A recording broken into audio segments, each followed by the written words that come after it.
welcome back to your favorite project on the internet. We're underground, we're subversive, we're making moves, we're changing the world here. We're back in action. It's Toilet Wine with Dom and Joe. Dom, say hi to the audience, please, would you? How's it going, audience? I hope you're liking Toilet Wine so far. I know I am. It's sterile and I like the taste. Today we're here to talk about a particularly cool subject. It's off the wall, it's on the wall, it's underground. It's derived from the Italian word graffo, which means to scratch, or its actual word, which means incise inscriptions. What are we talking about today, Dominic? What are we talking about today? Well, we're talking about graffiti. Graffiti! Oh my god, we're talking about graffiti. Which Also known as tagging. I never really made the correlation before that graffiti is such an Italian-sounding name. I didn't either. I had to look up where it came from. Like, where does it come from? It's like graffiti. Yeah, graffiti, man. For a long, long time. So what made us pick the subject? It was your idea, and I was wholeheartedly on board with it. But Yeah, what if I got you remember into this correctly, I was at a brewery and you called me and I went outside. And I don't know why you called me, but I said, hey, hold on. I have an idea for the topic. Graffiti. And you're like, hell yeah, man, let's do it. And you didn't ask me how I thought of it. I'm asking you now. I don't know how I thought of it. Okay, it was just somewhere rattling around your I'm brain. just like, oh, graffiti would be cool. And all of a sudden you called and it was still in my mind. And that's how the show gets made, folks. A lot of... And here we are, what at first shaking thing up our you think paint of cans. is what you're going to get. So, has everyone soaked up Dom's aesthetic? Yeah, it's cool. He's got the whole thing at. Oh, yeah. But of course, I'm going to be the stickler for the podcast and ask him to pull that bandana down so I can hear him. It sounds like you're talking to a pillow right now. This is for all the viewers. There he goes. Wow. The challenge to be free. Yeah, that bandana was really tight. It was right across my nose. It'll make for a great thumbnail, so I appreciate that. Well, that's what it's all about. Thumbnails. 95% of YouTube views are based on thumbnails. The rest of it's just filler. So you already just earned us at least a dozen views. Maybe yeah, I think if I remember correctly, I was reading a thing about the algorithm, and it's like algorithm. The thumbnail is 90% of the views, and then the title is another 5%. And then the actual thing's another 5%, and that's 100%. Wow, so I was exaggerating, but I was dead on balls accurate. Yeah, it's the content is almost worth nothing. Yeah, no, I'm completely making that up. I have no idea. Oh, well, I think I agree with you. The actual content is probably only worth like the longevity, like the spreading of it, but the actual people looking at it, thumbnail and title are the entire thing. It's like picking out a rental at Blockbuster or picking out a book. It's like, it's all what you just see. You're judging it by the cover, and hopefully something's in there. But if you have a white book that says, like, the history of history, no one's fucking picking that shit up. They want to read something that says guns, germs, and steel. You're like, ooh, I'll read this. And that book's popular as hell. Oh, yeah. You ever heard of that book? It's pretty good. I have not heard of that book. Is that a real thing? Yeah, it's about the the conquest of America and colonialism. Guns, germs, and steel are basically like the reasons why it was so successful, and that's the name of the book. It did it in descending order. It should be called Germs, Germs, Germs, Germs, Steel, and also they had guns. Yeah, that would be the accurate. Which you can't make without steel. Yeah, that's why I said it. Yep, but we're not talking about guns, germs, and steel today. We're talking about tagging it up, man. Tagging the nation. Graffiti, margarete. And where it all comes from. I mean, what do we think about graffiti right now? Let's just do a quick, like, blast, Rorschach test what graffiti is to me. My experience on it is varied. As a kid, I actually thought it was bad. Not just because of all the, the mass media always depicting graffiti. Like, dude, graffiti is a cool thing to put in movies, like, and still be, like, family friendly. Like, it's a good crime to put in a movie and be like, this character's a bad boy, but he's not, like, a piece of shit. Like, they don't want to see you, like, holding someone up with a knife to their throat and saying, give me $10. If you tag something, like, oh, this is a bad boy. But as a kid, I remember, like, looking at shit, like, going into Boston and being like, this is so fucked up. They just like ruined this whole thing. There's like paint all over it. It's fucked. But as I got older, I'm like, yeah, that shit's pretty cool. Yeah, I mean, it's like an art form. Yeah. And, kind of, like, when you were just saying, you're not going to, he's a bad guy because he graffitis, but it's, we don't want to show anyone being robbed at knife point. First thing I thought of was Titanic would be way different if he held the knife to her neck like, let me draw you.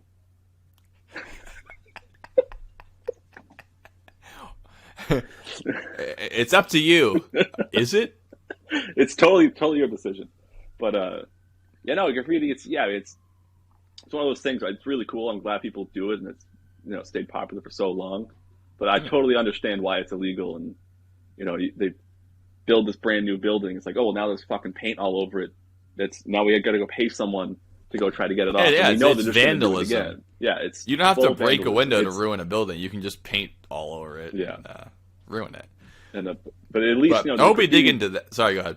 At least for the graffiti, like they're putting artwork on it. They could be those people that just like those the people that environmental activists that are against the oil companies that go to like a car dealership and just throw a gallon of paint on it.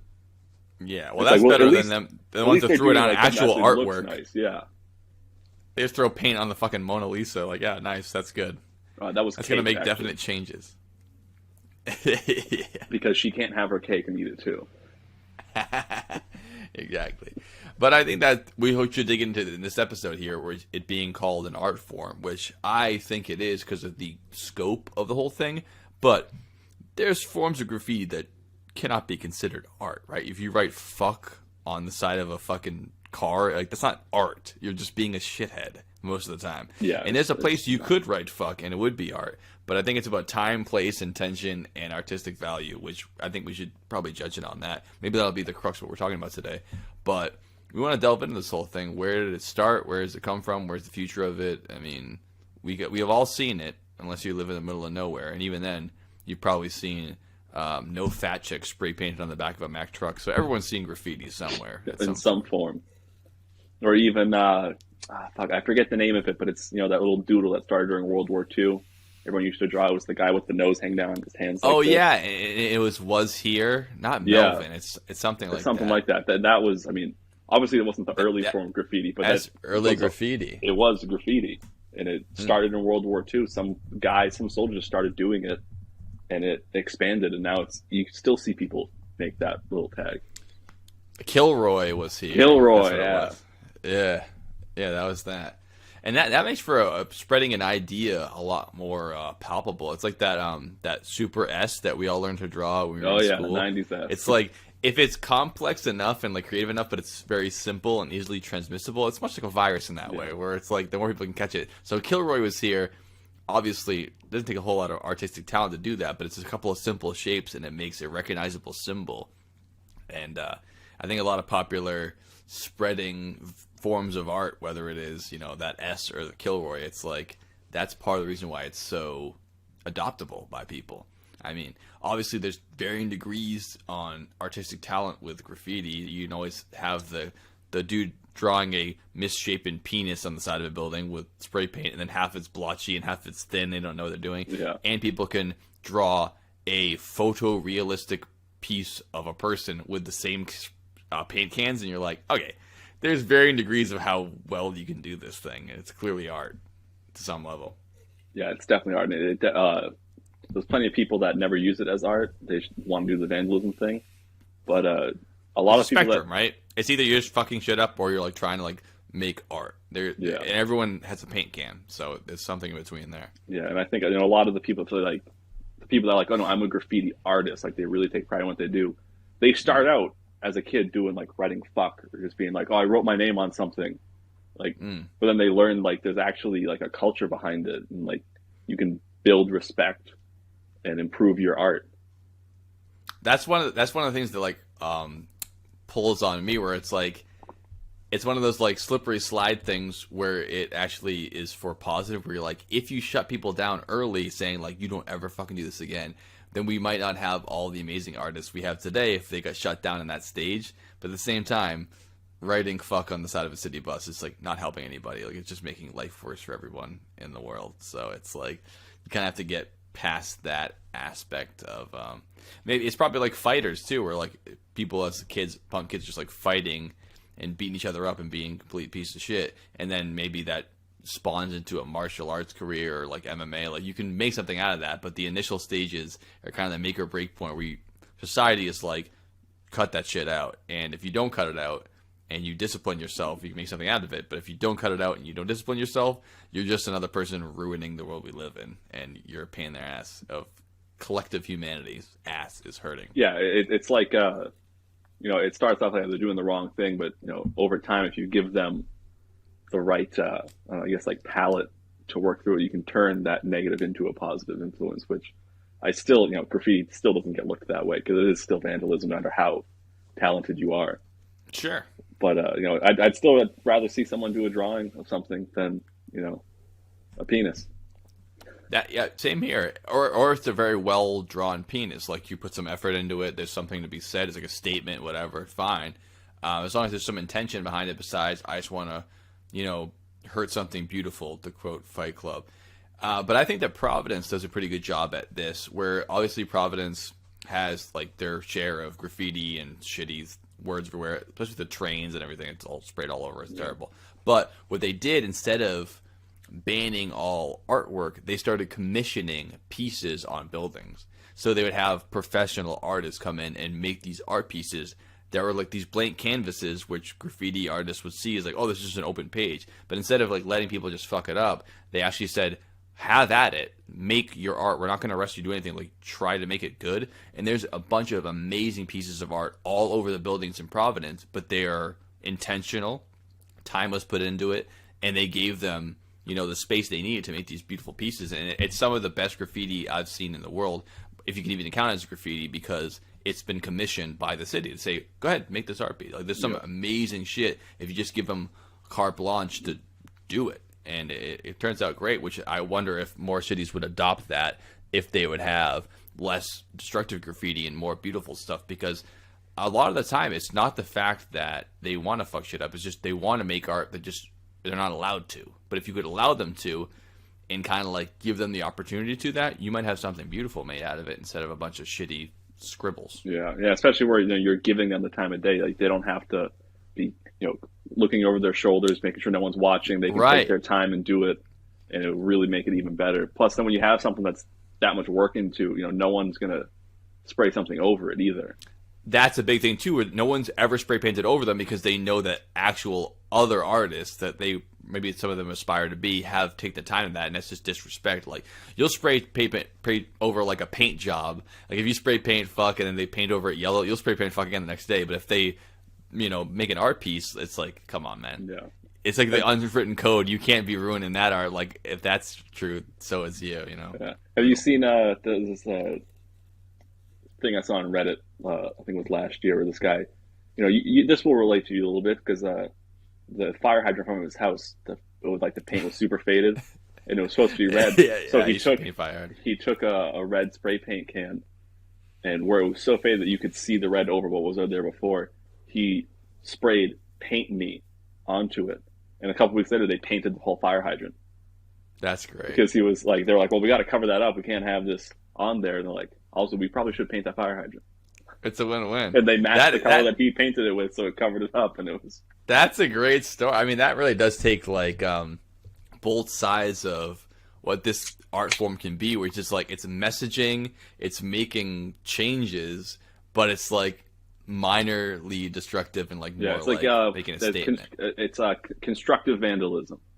Constructive vandalism. That's a good phrase to put on that. Yeah, and also it seems like I can see some version of this being a version of free speech where obviously there's been versions of art that are call speech. Like, for example, being able to videotape people in public or video record, I should say, tape, how old am I? Video record police officers in the line of duty. It's already been by Supreme Court justified as like that is a version of speech because you're putting out what's happening in the world. You're making your message heard. So although vandalism is illegal, there's a argument to be made. I'm saying that that's a version of speech if it's done the right way. Yeah. Paint Me on the fire hydrant is not just saying I'm gonna fuck up the fire hydrant. It's saying you guys need to pay attention and like fix shit up around here, and then they did. So it's hard to argue that worked so out. it worked. Like, yeah, you can't, they find out who did. It's like, oh, well, you're giving you $100 fine for vandalism. It's like, well, yeah, but now it looks better than before I did that. It's constructive vandalism, like you said. But it's and going back on the saying the buildings in Providence, or they let them hire these people to do it in these works of art. I'll put some pictures up for the pod. Also, I hate giving myself assignments, but there's some really cool shit.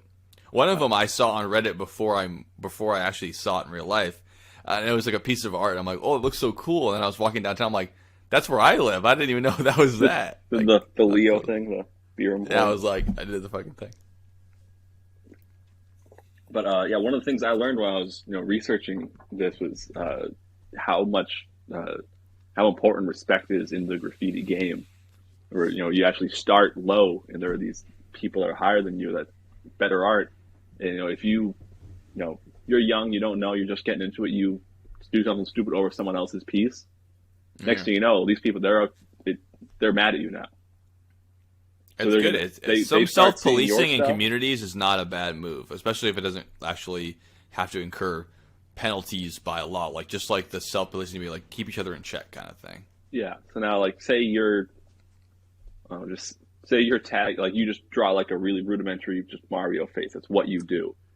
But you do it over someone else's thing, or even just a little bit. They're gonna tell people, and they're gonna go around the city. Everything you have up is gonna be covered up. Because like you don't do that. Like, we're teaching you a lesson. And eventually, if you ever meet the person, they're gonna talk to you. They're not gonna like, sometimes it did get violent enough where people are people. There's gonna be some people that are violent, but especially because you're outside the law. Anytime you're outside the law, it's going to be more violence involved because there's less culpability when it comes to that. Yeah, it's like anything else. They'll approach you, and whether they'll talk it out and be like, hey, I know, you're new to this. Don't do that stuff. You got to earn, your own spots, or people can pay their way out of the beef and be like, oh, like people be like, not money. They'll be like, give me your paint. Yeah, and it's like, how many cans of paint you got on you? 4? Give me those. I'll stop covering up your stuff. You stop covering up my stuff. And they go, all right, yeah, sure. That's sick. I never knew that. Because, one of the big things with graffiti is getting the paint.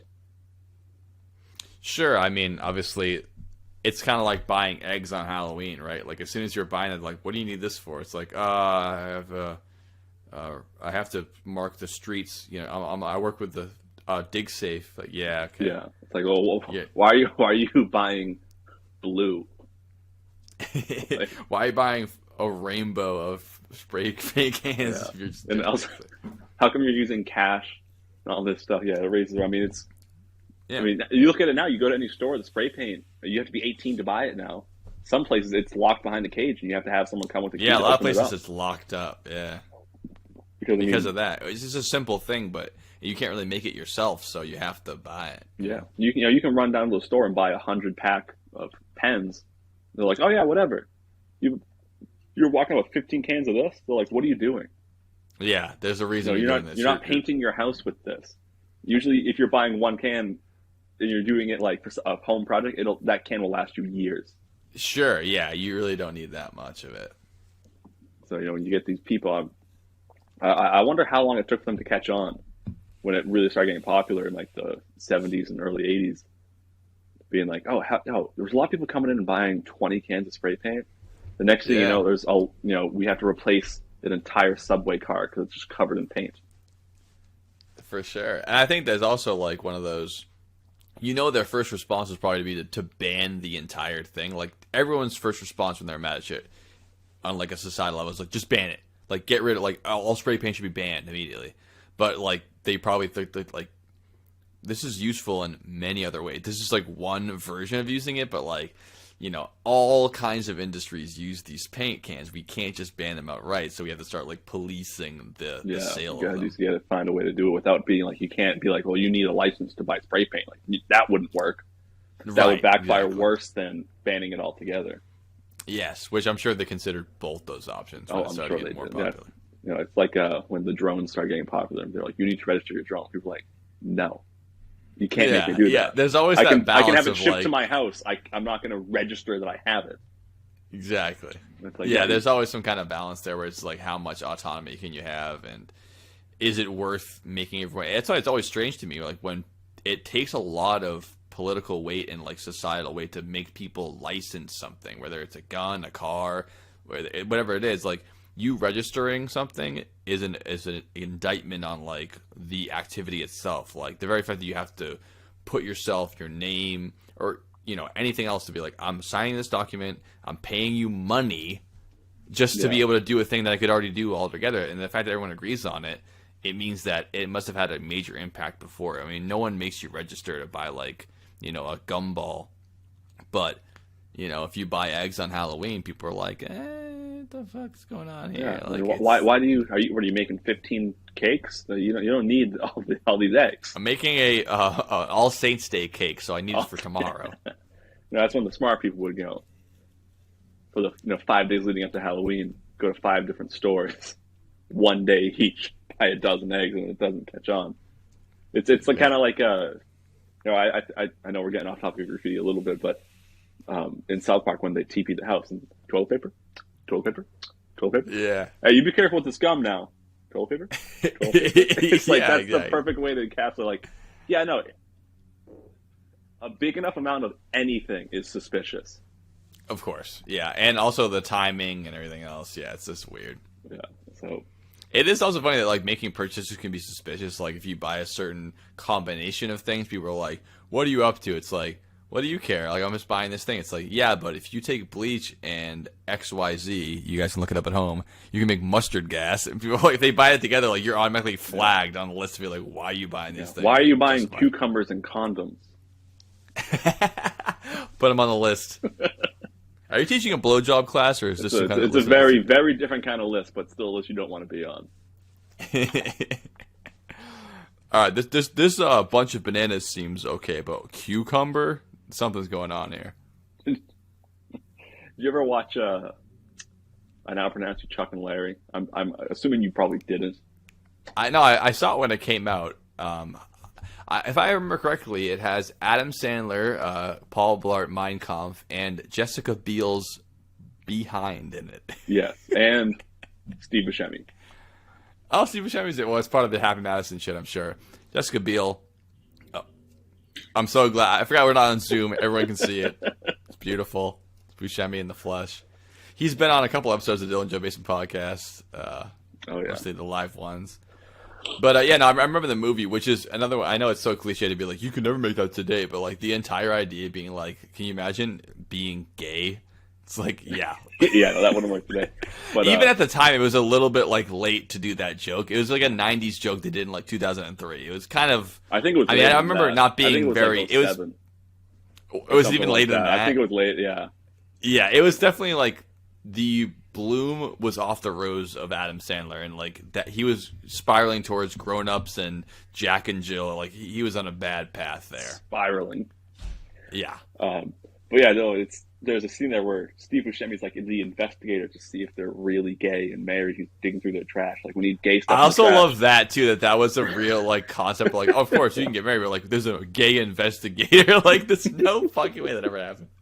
So they take a cucumber and like 2 lemons and they hold it up like it's taking balls. They go, all right, perfect. And they just throw it away, so he can find it later and be like, oh, these guys are so gay for having phallic shaped produce.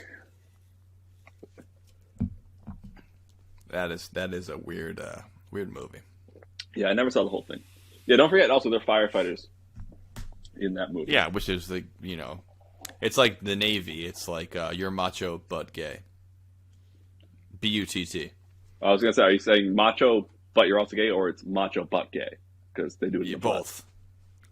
But gay tambien, as I would say.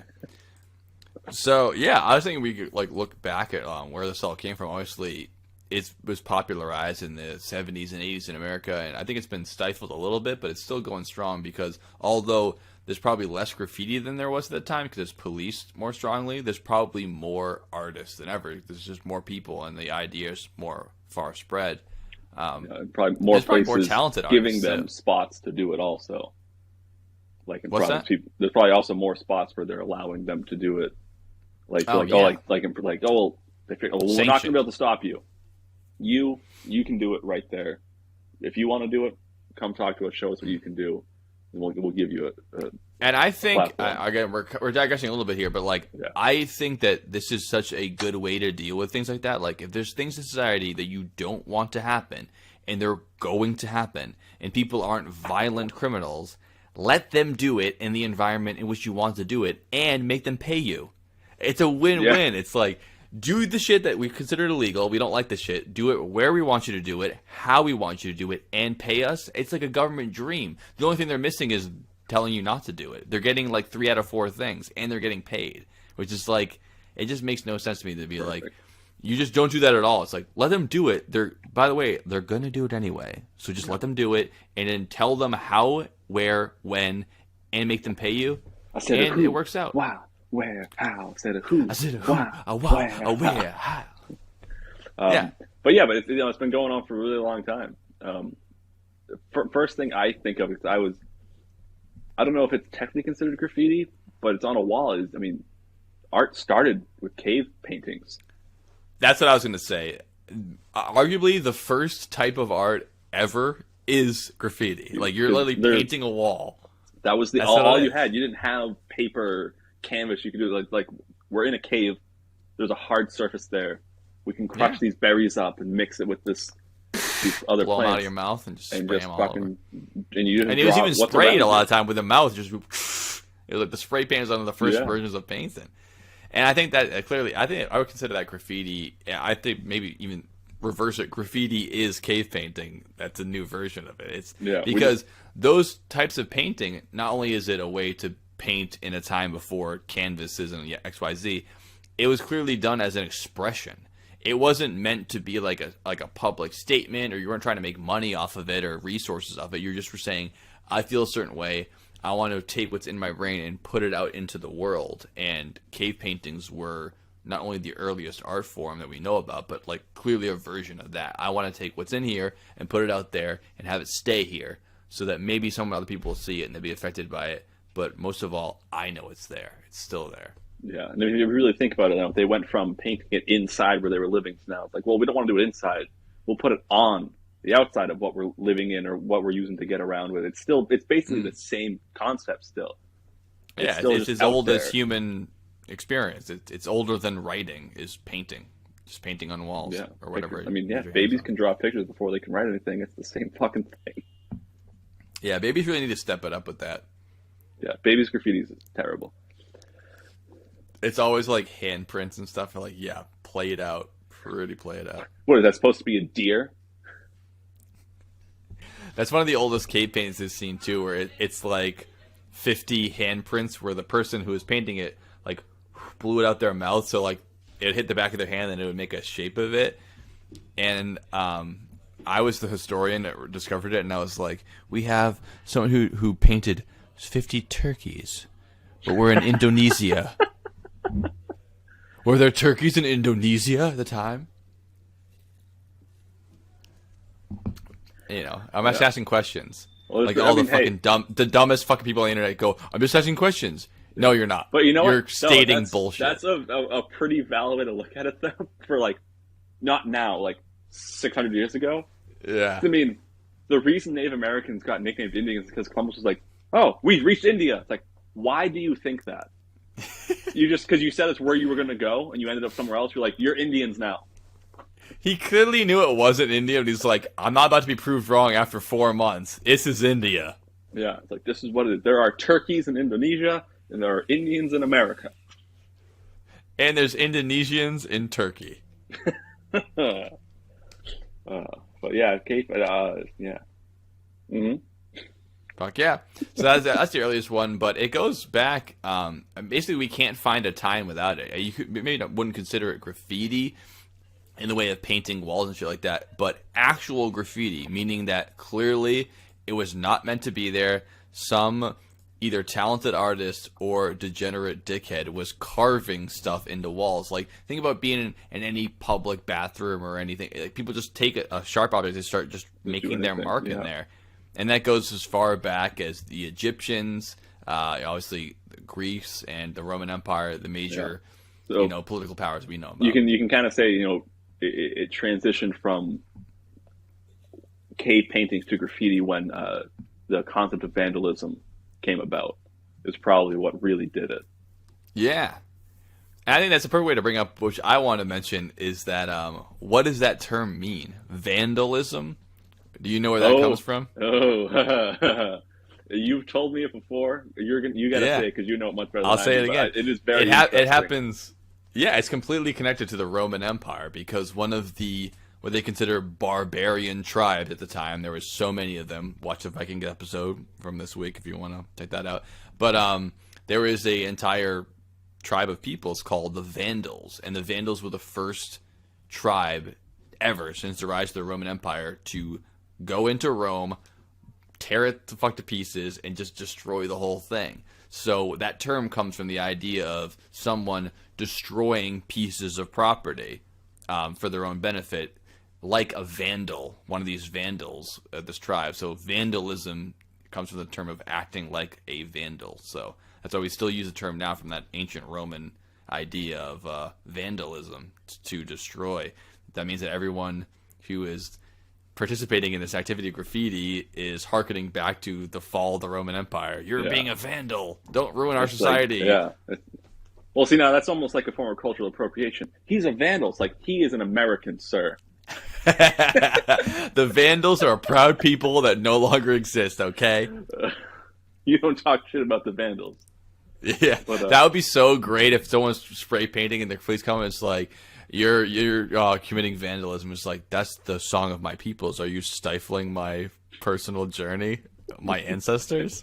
You have a card. Level 3 I can trace. I did a 23andMe, and a lot of my ancestors come from southern Germany and Eastern Europe, and they are clearly a part of the Vandals. So this is part of my heritage to destroy public property. Are you with trying the word to suppress penis. my heritage? You're trying to suppress. Help! I'm being oppressed. Come see the bottom inherent in the system. But yeah, I mean, that's kind of. I think that's an interesting thing to kind of focus on a little bit. Is it's not just with paint. Anything. I mean, any way you can put a design or words onto a public surface may not technically be graffiti, but it's all gets classified the same way. Yeah, you can it's get tagging. Just as much trouble as you could beautifully paint the Virgin Mary on the side of a building. Vandalism. You could just take a pen, and you used to see it all the time. School buses, the back seat, you'd poke in the holes and you'd make stuff with it. Yeah, that's also vandalism. It's vandalism, and it's one very clearly in our form. One's just kids fucking around, but they're treated as the same. Where do you draw basically. the line? Where is the line drawn between those two things? I mean, they just categorize it all as vandalism, but there must be some. Obviously, we would agree that poking holes in the back of a bus seat and drawing a beautiful picture of the Virgin Mary, they are not the same thing, even if they're both classified as vandalism. There's something there. And I think you bring up a good point that it doesn't have to be paint or spray paint. I mean, one of the most famous graffiti projects, if not the most famous of all time, is a picture I'll put up right now, which is the Obey poster. Honor the Giants, Obey. His visage. I mean, that was very rarely spray painted. It was almost always a large acrylic sticker. Posters. Or even we'll have to. You get a picture of this. I forget what it's called, but it wasn't really more. It was an art thing. It happened in England. In this hill, they carved in a horse into the hill, and they used this. They basically found chalk stone and ground it up, and it's not very deep, just a little bit, but they laid little chalk down, so you can see it being separate. It's been there for hundreds of years, and to the point where England actually maintains it now.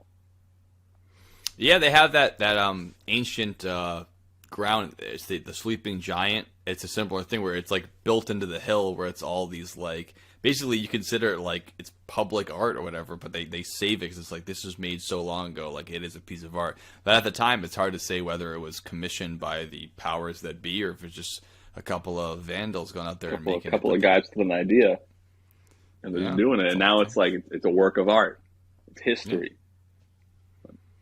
I mean, if it takes long enough, any piece of art history, even if it's, I mean, on a long enough time scale, you poking holes in the back of the bus seat is a historical monument.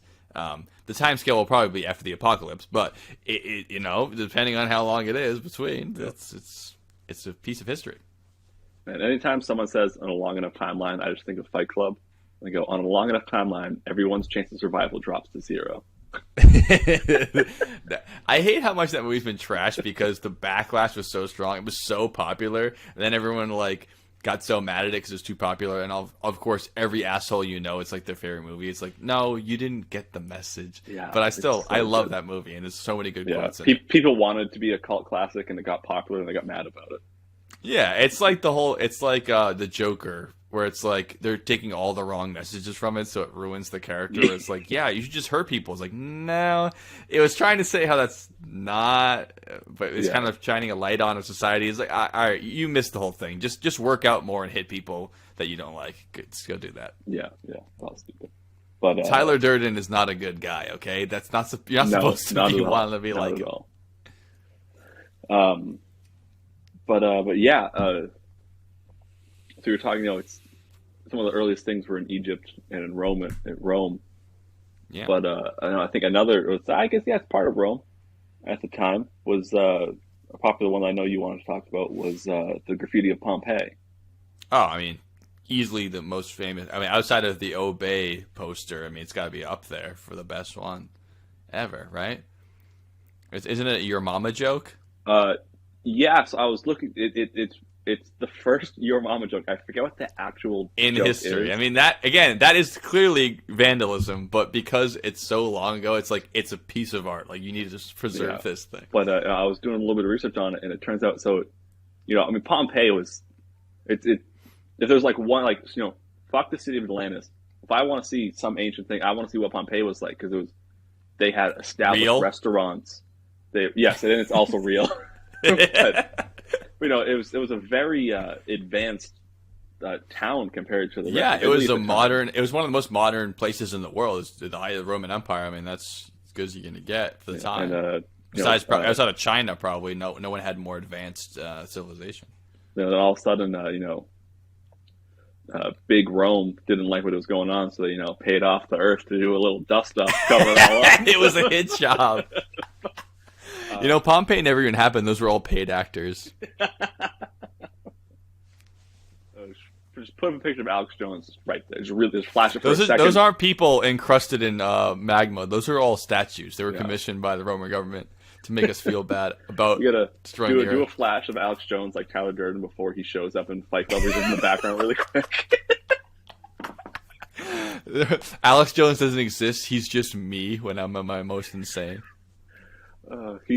When I have insomnia, I turn into Alex Jones. I start blaming the victims for national tragedies. Go, you know what? Rape victims were asking for it. Don't cut that out. Is that a reminder to yourself? Because usually I say something like that. I'm like, are you going to keep that? You're like, oh, it's staying in. I mean, I shouldn't say don't cut it out. Don't clip it and do it with no context. That was a joke. Yeah. Imagine how crazy that'd be. Oh, you're saying don't use it for like a promo or something. That's what I'm saying. Yeah, don't use it for a promo. But yeah, that Your Mama joke was not the only graffiti in Pompeii. There was one. It was a bad review of a restaurant. Their earliest Yelp. Oh my God, humans never change. I don't know exactly what it said because I don't have a fucking second screen going. It wasn't a good review because no one who appreciated the restaurant would ever take the time to carve it into a wall. But it was basically saying like, oh, like how can you pass this as food? So Italian though. Before Italy existed. You call this prosciutto? You call this prosciutto? Angbagulo. But it is kind of interesting. I mean, I don't as far as I know, there's no like artwork graffiti there. It's all like people fucking around. Where it's more like no, that's just the vandalism side of it more than like make the artwork. But it's just proof that it's been there for so long, and that long ago it was still that evolved. That they're not just putting their hand up and blowing paint over it. They're like actually writing stuff. No. And actually, that brings me up to a list that I found, which I want to run through with you. Maybe we can comment on, because I thought it was pretty interesting. It's something I can contribute to the podcast here, which is 7 examples of ancient graffiti. And they're like shit like this, if you want to run through that. Yeah, cool do it. The first one comes from ancient Egypt. They think it's about 3,500 years old. At least the wall was. So who knows how long ago that was. But when Romans visited the site 2,000 years later, it was there. So at least between then and that point, It was there. And what it said was, I visited and I did not like anything except the sarcophagus. Like the earliest version of I visited Miami and all I got is a shitty T-shirt. Like that's the oldest version. I went to Egypt and all I liked the sarcophagus. Like, it's not that clever, but like it's really dry and there. hot and it's windy and there's locusts. But the sarcophagus was was made nice. the trip. Yeah. But I think it's really. I mean, cool it all amounts to I was here and I want to say something. Yeah, they all do. But. I do think it's really cool though how it's how far the Romans got. Like imagine for us in the 1800s when they were finding all these pyramids and all these like burial chambers. Like this is amazing. People have been discovering that stuff for thousands of years. Yeah, it had been discovered, especially during the Roman Empire when Rome was going into Egypt and they were finding things like the Great Pyramid of Giza. It had been like longer between the building of that pyramid and the Romans finding it than the Romans finding it and us right now. So like it's that much of a gap. Yeah, the Romans that's how old it is. The Romans were farther away from the building of it than we are from them finding it, which it blows my mind every time. Or if they got there, they would see.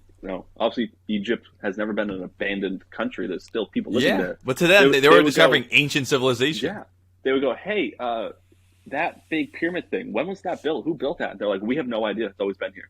It's always been here. We obviously know why it's here, but we don't know how it was built. Enough generations have gone by that they stopped talking. They're like, it'll happen for everything. It'll happen for like, oh, who built this skyscraper? Oh, I don't know. Yeah, I mean, we obviously have a better grasp on it now because we're archiving everything all the time digitally. But if there ever comes a time, which there surely will at some point on the planet, where all those digital archives are just as fickle as the Library of Alexandria, we will lose this knowledge. So at some point they'll be like, what was this all for? We don't even fucking know anymore. Yeah. But even eventually, it's you'll always be able to look it up. But if it's something that used to be common knowledge to people, they'll stop passing by word of mouth. And but I mean, yeah, you're right. You can always look it up now. I mean, maybe for 2,000 years in the future, you can look it up. But nothing lasts forever. No. Even digital archives, it doesn't take much to just lose that altogether. It still has to be kept in some kind of physical form. Even digital information is kept in physical devices. So you really, it's still. I mean, the cloud. It's still I hate somewhere. to mention it to everybody, but the cloud isn't actually a cloud. It's kept in hard drives. Another actual. Yeah. There's no actual cloud. It is somewhere else. So you still need whether a it takes physical archive for everything, no matter what it is. Yes, absolutely. And whether it takes the degradation of that data over time and the corruption of the files as the machines fall apart, or if it's an EMP blast that just knocks out all the circuits, or if it's just people forget how to even use the device, that knowledge will be lost. And if you it's kind of a new art form as well, trying to make statements or information that can be lasting longer.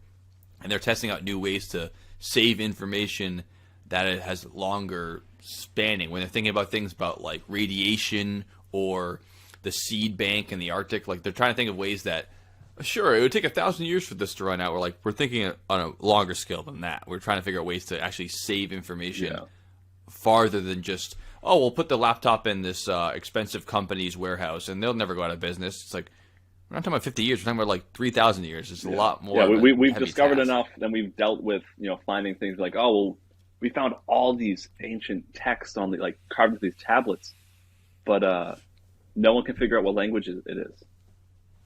Yeah, So we're there's trying to lost, find a way to entire prevent that languages are from lost. happening. I mean, yeah, you could find an old YouTube file in your crazy alien data, and it could if be you can't like, understand it, it's not going to help you at all. yeah.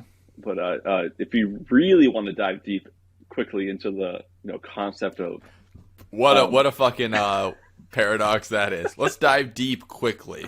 So what? Commit suicide? How do you dive deep quickly? but into just the concept of like, oh, it's not even concept. You actually, all information, it needs a physical place to go. Even if you go like, oh, well, I just think about it, then it's there. That's still in your fucking brain though. It's not just out there. It's still in a physical, some sort of container. The hard drive is your brain thing, instead of a piece of metal, but it's still kept somewhere. And when you So shut that computer off, I hate to break it to you folks, that file's deleted. Yeah. And the files can be corrupted, as it were, even in your own brain. Yep.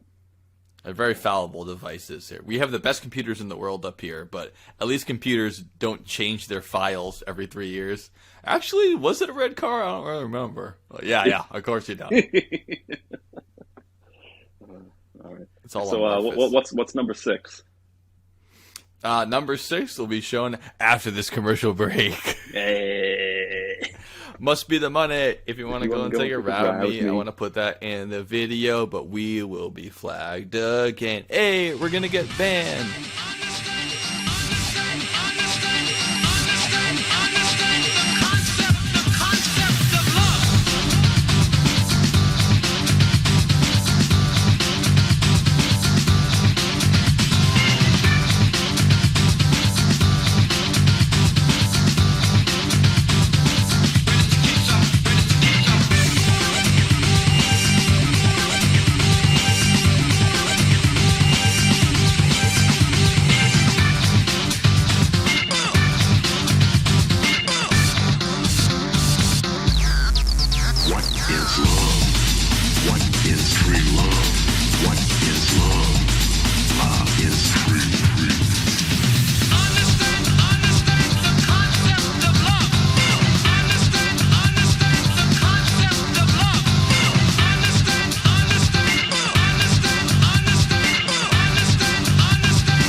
So then I said, "Get out of this McDonald's." You know the rest of the story. But I'm sorry, what were you saying? Reagan smash. Reagan smash. Wowie. Well, I'm sorry you missed all that, folks. That was just part of our secondary podcast we're going to start, which is the space between. Not the Dave Matthews song, the part between. We just talked for like 45 minutes about comedy. That cannot go in. But we're back, and we're committed to this podcast, all right? This is Toilet Wine.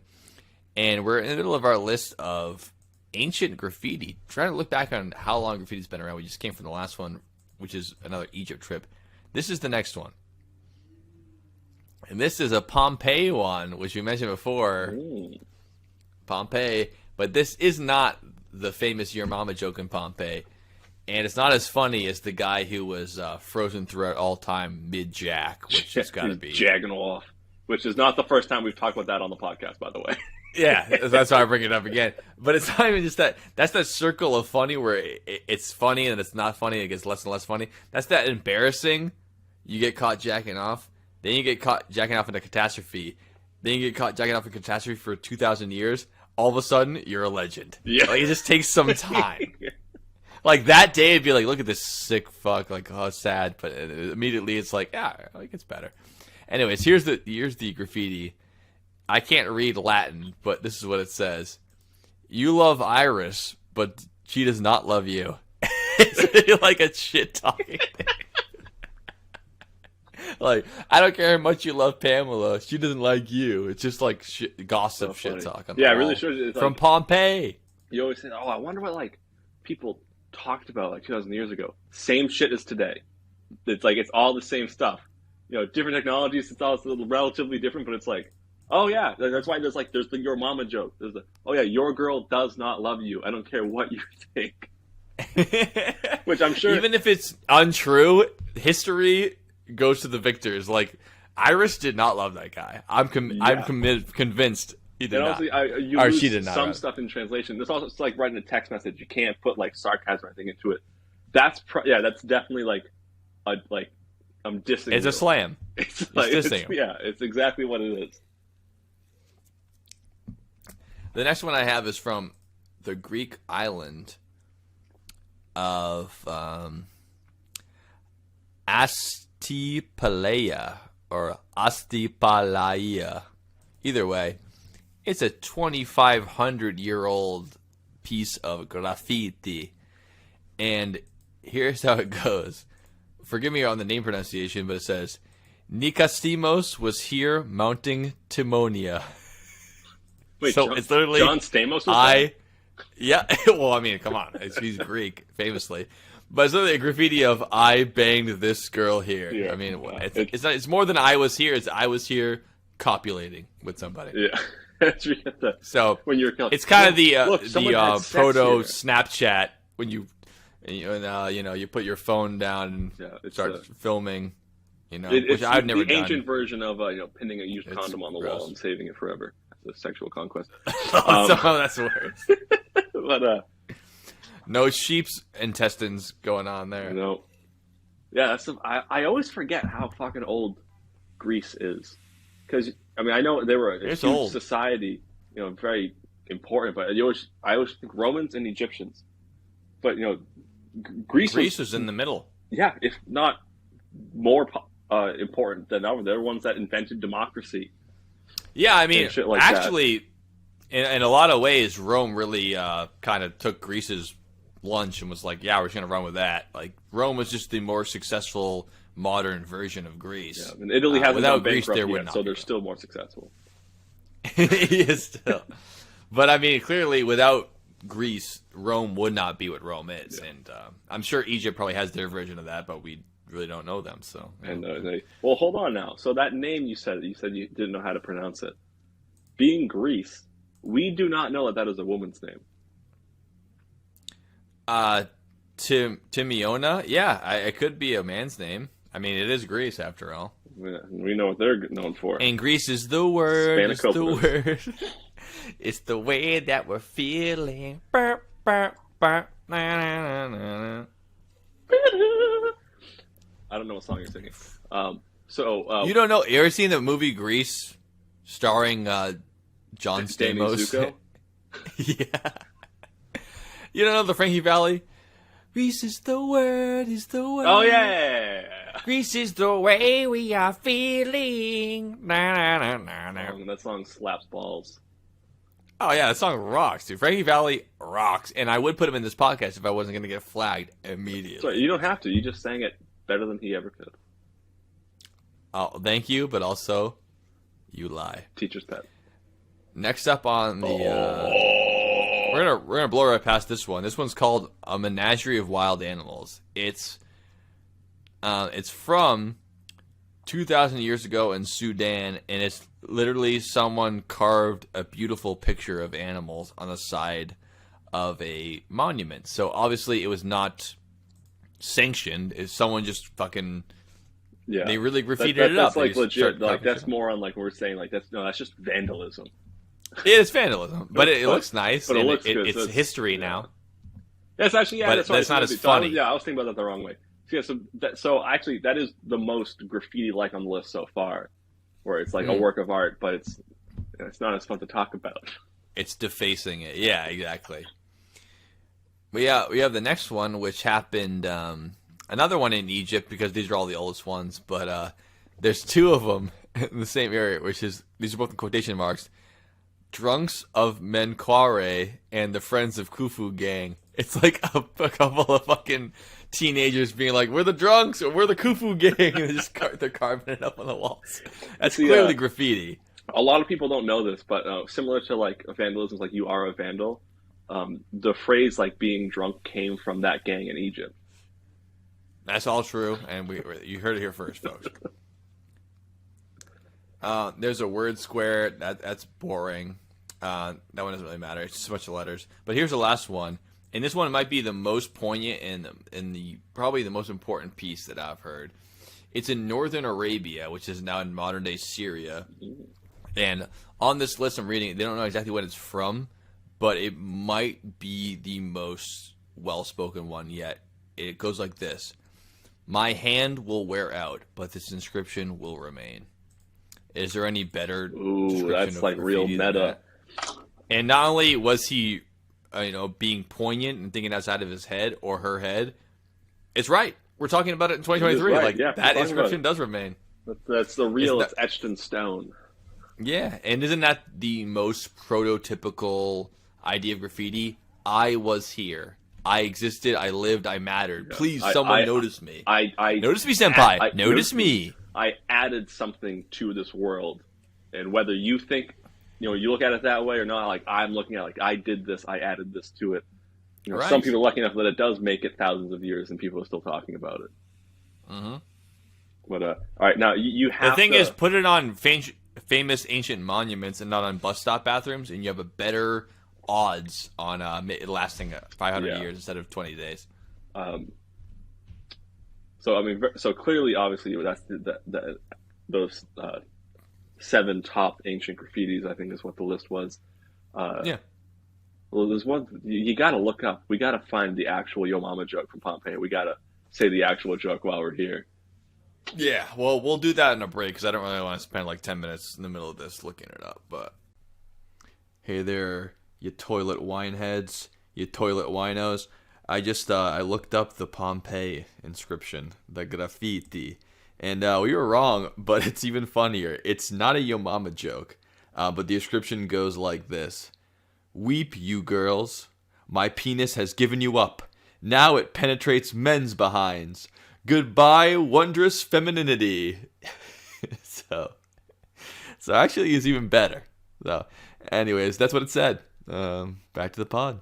Okay. Yeah. But yeah, I just think it really, I think it does harken back to that idea that this is not a new thing. There's new laws for it, and obviously, the different paints that are sprayable now are, they're long lasting and you can't wash them off, but nothing beats the good old fashioned carving it in stone. I mean, you can always paint over paint. Why, yeah, Andy Dufresne didn't paint his way out of Shawshank.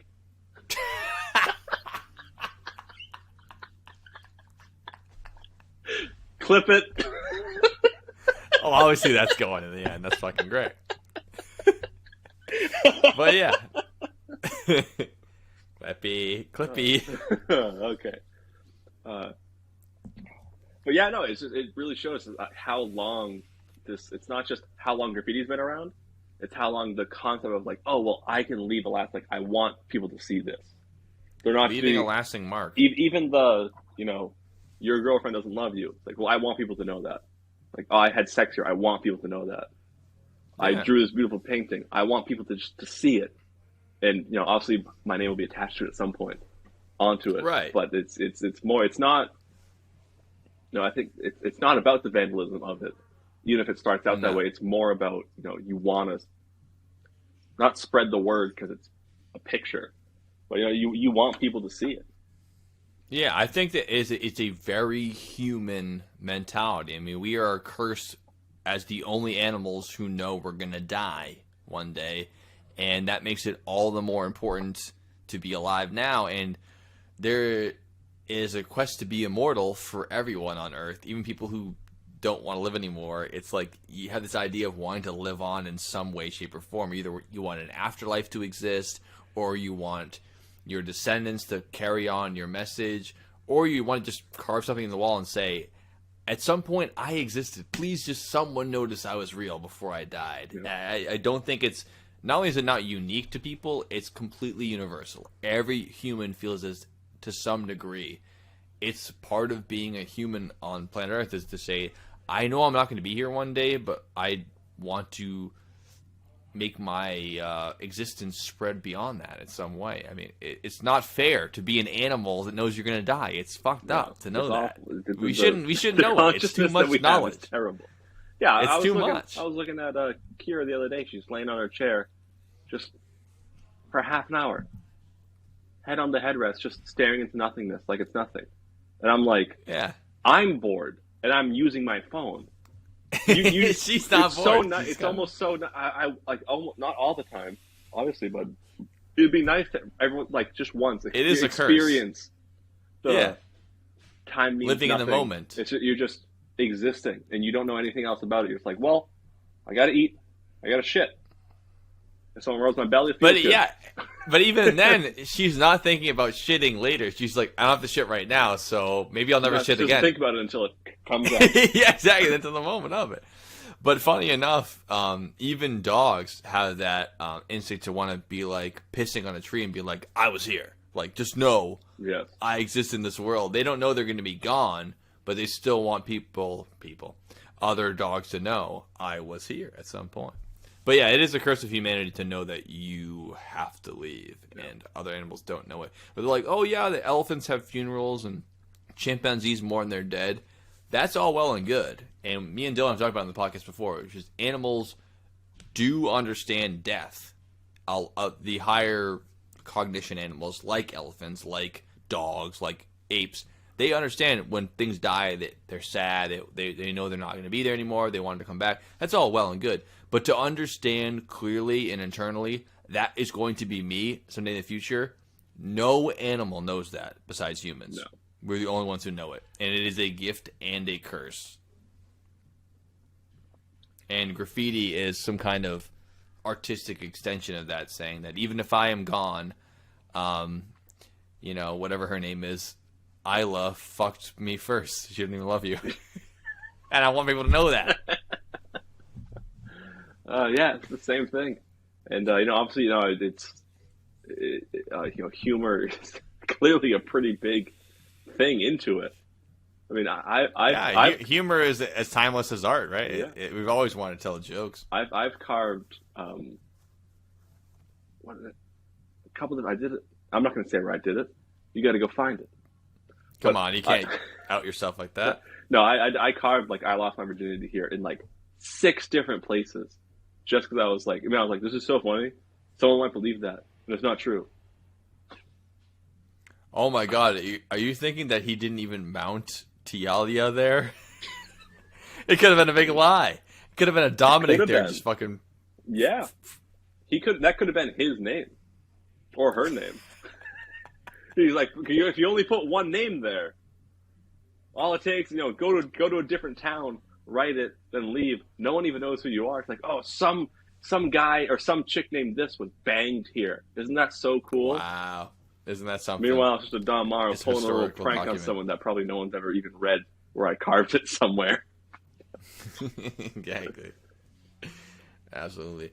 So do you want to shoot it towards the modern day now? Because I think we should at least talk about, modern graffiti and Oh, yeah, obviously absolutely. New York City being a big aspect of that, but obviously every city in the world, including much of the United States. Yeah, I mean, I think it's pretty widely accepted that New York was the biggest area for the graffiti. With L.A. and Chicago were very close behind.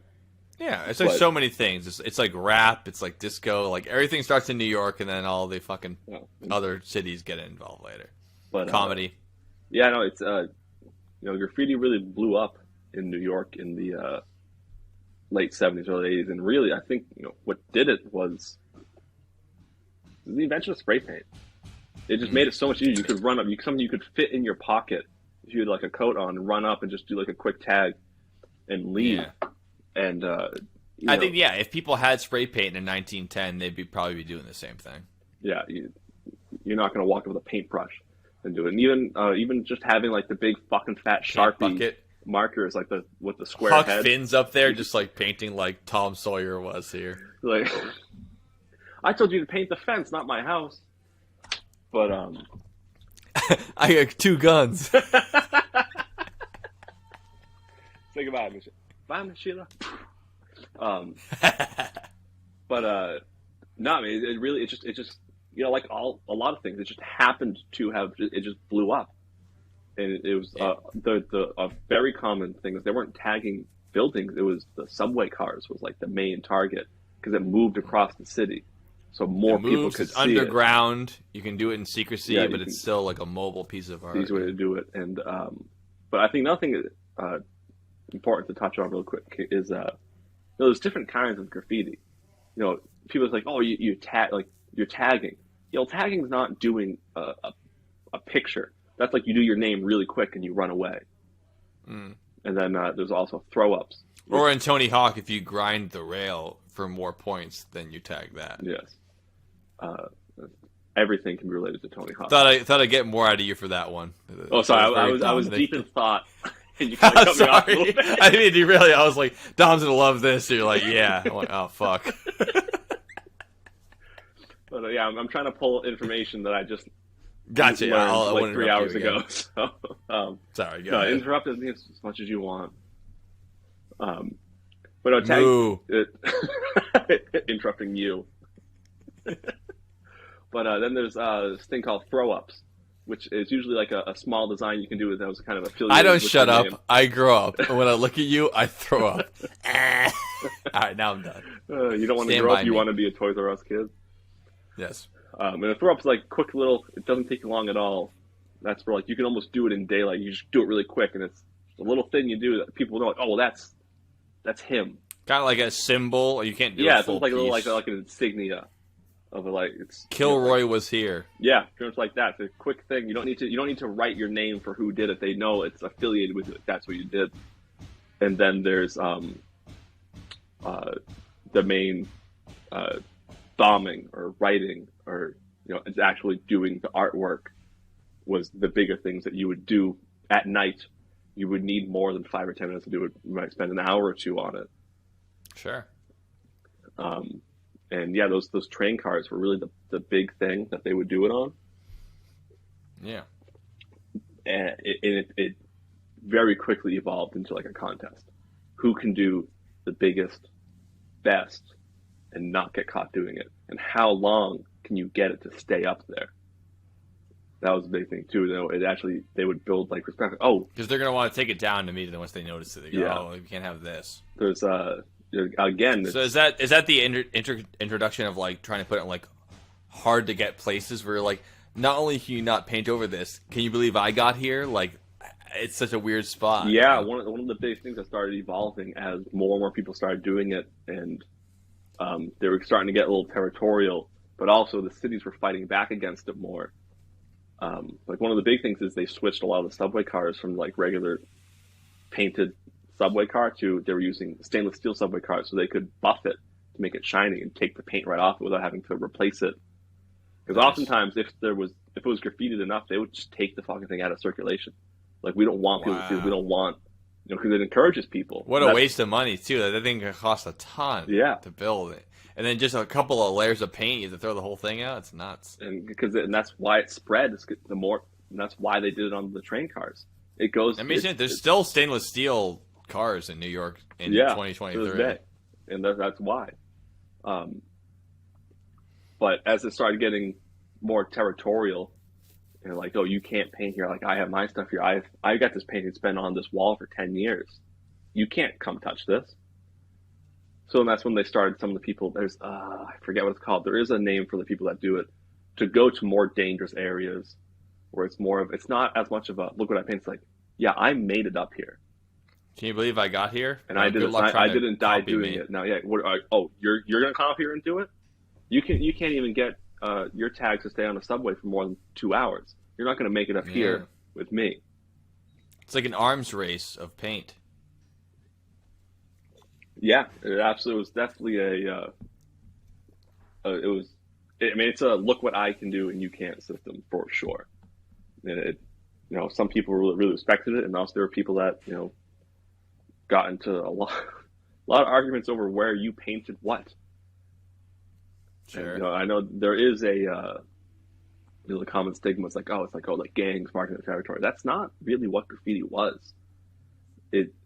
Yeah, I know. As honest it is for gangs to be like trying to promote their shit, like it's not.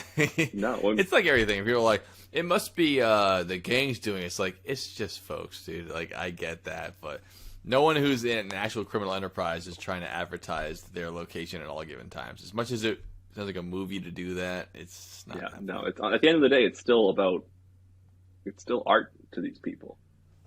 That's what they just want to put their creations out there. And yeah, it's it's not as popular as it once was. The city's really cracking down on it, but in its heyday, it was. I mean, even it made it into movies and TV shows. They make a set where they're on the subway and it'd be covered in graffiti because that's what it was in real life. So in order to make the show realistic, they You have to do graffiti that. it, and it just you don't even think about it almost. You're like, oh yeah, there's graffiti there. Every once in a while, I might be like, oh, that's a really good painting that's in the background of the show, just to try to make it feel more realistic. That's how common it was. Yeah, that was a big part of the short-lived Netflix series, The Get Down, which was about the rise of hip hop in New York. So it had like DJs in the streets like Grandmaster Flash and shit like that. Getting the whole underground hip hop scene before hip hop even existed in the late '70s, early '80s. But a huge part of the show was a couple of the characters were part of the graffiti community, and they took it seriously in that way. Where like, what are you guys out causing trouble? They're like, no, to us it's more than that. It's about getting up in places people can't find and making your mark and kind of just screaming out in the masses of humanity that is New York City. You feel like you're just another ant in the colony, like you don't matter at all. And in this small way, you can kind of shout out at the universe and say, I matter, I'm here, and check this shit out. It's like a gorilla that's like peeling a microphone instead of a banana. Huh? Like, Yeah. oh, okay. Oh. I'm not even. And with that, we're going to next commercial break. And but yeah, I mean, it definitely is. So how did it transition over into the '90s when they started cracking down on it? Do you know anything about that, or? That's Because obviously it was illegal to vandalize shit, but they started making laws being like you can't paint stuff, and they started cracking down on purchases. Like you said, you can't just buy 10 cans of spray paint now. There must have been some kind of public outcry like, oh, we can't have this anymore. Well, actually, I'll touch on just a little bit. One of the reasons why, even before they had the restrictions on the paint, a lot of these people they don't have a lot of money anyways, and the paint gets expensive. So stealing it was the normal way of acquiring the paint anyways. But then it's the younger You're already kids. committing a crime before you even vandalize. Yeah. You're just like, there's I forget the name of the graffiti artist, but he has a story where he was stealing paint, and he was like, it was his first time doing it. He's like, yeah, I'm just gonna act cool. I'm just gonna grab a bag, fill it up, and just walk out like nothing's happening. There's a security guard there, and he walks out, he's like trying to act normal, and all of a sudden he goes, hey, excuse me. And he turns around, the security guard goes, you dropped your wallet. That's it's like a movie moment. They zoom in, he's sweating. It's like Key and Peele when he's just drenched. It's pouring sweat, yeah. But he acted so natural that he got away with it, but they were like, he dropped his wallet, so he was like, oh, shit, I got caught. What am I going to do now? And it was just, here's your wallet, you dropped it. People couldn't imagine that, though, too. A little dig on him, it's like, excuse me, you dropped your wallet. It's like, what are you fucking dropping your wallet for, man? You're stealing shit. Like, get your shit tied up. Like, put it in your pocket. Like, oh, no, your wallet. It's like, oh, isn't that funny? He just was worried about my wallet being dropped. And I'm like, sir, why did you drop your wallet? You're in the middle of a theft. Keep your shit tight to the body. Don't be dropping shit. That makes for a good story, but, like, definitely don't drop your ID when you're stealing, you fucking moron. Not that I know anything about stealing. If I could regraduate high school, my new senior quote would be, don't drop your shit. Sorry, keep your shit tight, Joe Collins. Keep it tight. High and tight. Keep it high and tight. But that we just did it at the same time. It's synced up, but I promise you, listeners, oh yeah, I'm sure. Dom will say that 2 seconds before me in the edit, but we said at the same time. No. Yeah, We're the exact same. Don't listen to him. Actually, I think about it now, I might have said it a second before him, but it might sound like he said it before me, but that's not. I know you're on When did you see the edit of the Vikings? I had a hard edit of you going, and I kept cutting it. That shit right there. We'll cut it again for this episode. Sounds like you're getting electrocuted.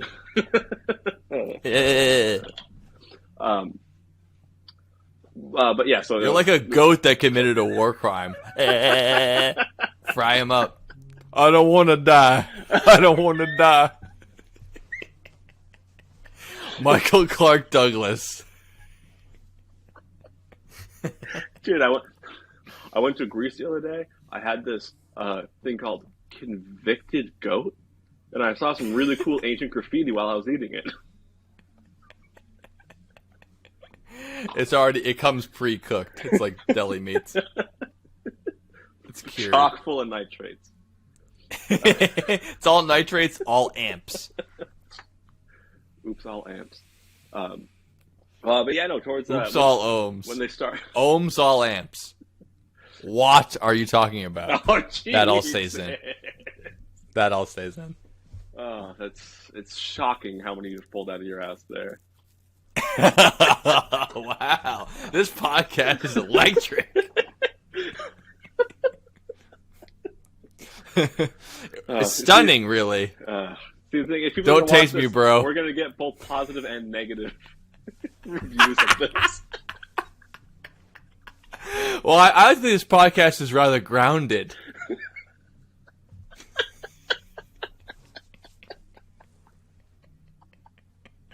Oh, God damn it, you win. I don't have any more All right. good ones. Well, then we'll consider this the rubber match. Let's keep talking. But yeah, as it evolved and started cracking down, that's really where they started doing the more, well, we got to go to places they're not going to want to even bother to go and cover this shit up. Right. You're doing bridges They're over highways. touching the third rail, as it were. Okay, I'm done. Fuck.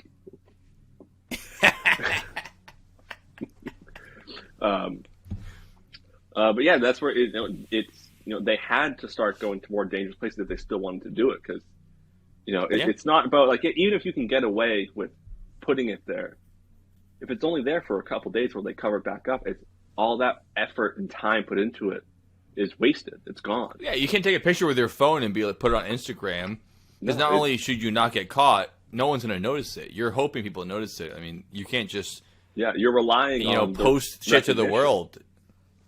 I mean, even the reason why they call stuff on social media posting, it comes from the idea of putting on a public meeting board with like a hammer and be like, dunk, dunk, dunk. It's posted on the public square. You're posting it. That's much more easy now than it was then. I mean, now you can spray paint your driveway and be like, this is the top of Empire State Building. Whoa, I'm so crazy. But no one fucking believes you. Yeah, it doesn't matter. I mean, you can. That's the other thing. The recognition is so huge and so important to it. It's like, hey, you can find a spot where you can have all night to paint, and no one will catch you, but no one will ever see it. So what's the point of putting balance. it there? You can paint the bottom of your feet, and no one will catch you, but no one will see it either. Yeah, that's tough. It's a balance. You still want people to see it. You still want to spread your work. That's why it's the best spot, like you were just saying. If you can get somewhere that's publicly viewable, hard to get to, and hard to paint over, you're the king. Yeah, that's the way or to do it. queen. But I imagine that the majority of people at the time probably weren't female, even though I think that probably more women are tagging now than ever. But, genetically, men have a predisposition to doing stupid, risky stuff. Crime. And for crime as well, yeah. Statistically, I'm not saying it's all people, but it's all pipes, Jerry. But it's all people, Jerry. And another thing, obviously there's been a huge decline in graffiti. It still happens, but not on that scale, because even just surveillance is better. You're not going to do it. It's like, well, no one's going to see me. Yeah, but those two cameras are going to fucking see you do it. Exactly. You're not going to see it at the time. That data is there forever, so you can always be brought up. And then when you get brought to court and they fine you $5,000 for the new paint job, they go, "Is that you?" Yes, it is. I mean, how often do you see some town's police department post on Facebook, "Do you know who this guy is?" And next thing you know, like within a day, they're like, "Oh, we got first and last name, we got an address. Someone ratted you out on Facebook. We got you now." And this, especially in America and a lot of other countries that are like surveillance states, you can't really get away with shit nowadays. Like, even sorry ass weird bullshit. Oh, I spray painted a little thing. It's no big deal. Yeah, well, we know where you were, what time, what your name is, where you went afterwards, your social security number. Like, you're fucked. You just can't get away with shit. You just can't do it. I saw a really funny one this week about it, and it was a police department saying, if you've seen this man, they put all his information. It was on Facebook. All this information out there. Number one comment: relax. I'm gonna turn myself in. Literally, the guy posted, and it was 3 days before he turned himself in, and there was like people being like, "Hey, has he turned himself in yet?" And he's like, and the police were like, "He has not turned himself in yet." He's like, "I just gotta take care of some shit." Like, he kept commenting on it, and then the last one, it's him in front of the police station with his phone, being like, "You happy now?" So he didn't. I wouldn't say he is honorable, but I did like that he It's close. actually did It's a turn little himself bit, in, yeah. and he made it funny as fuck. So respect to that He's guy. like, they're gonna get I me think he anyway. had So some I'm gonna have a warrants little out. fun with this. I give, Yeah, it wasn't violent crimes. It was just like the guy's being an idiot. All right, I'm gonna level with you. I have a warrant now for my arrest for totally nonviolent crime. Totally not violent crime. Hey, are you Tony's brother, man? Aiding and abetting. Well, I like Tony's brother, man. These eyes. So, and dude, the one guy starts crying. You broke it. You broke it. It's good Super shit. bad. Anyway, do you want to take our next break and we'll get into the final segment where we get into modern graffiti and what it's taking on, the version it's taking on the world today? I want to talk about one more thing before we do the break for the modern graffiti, and Yeah, let's that's do I think a lot of people don't look at it as like a canvas for graffiti, but I do know it does get used every once in a while, and especially for us because we grew up in Marlboro Hudson area, and people started painting these big rocks, and it became a thing. I was like, oh, if you paint that rock, it's fine. Right. And it's almost encouraged. The great don't rock in paint front of things there, Acid paint it there, and it's. Yeah.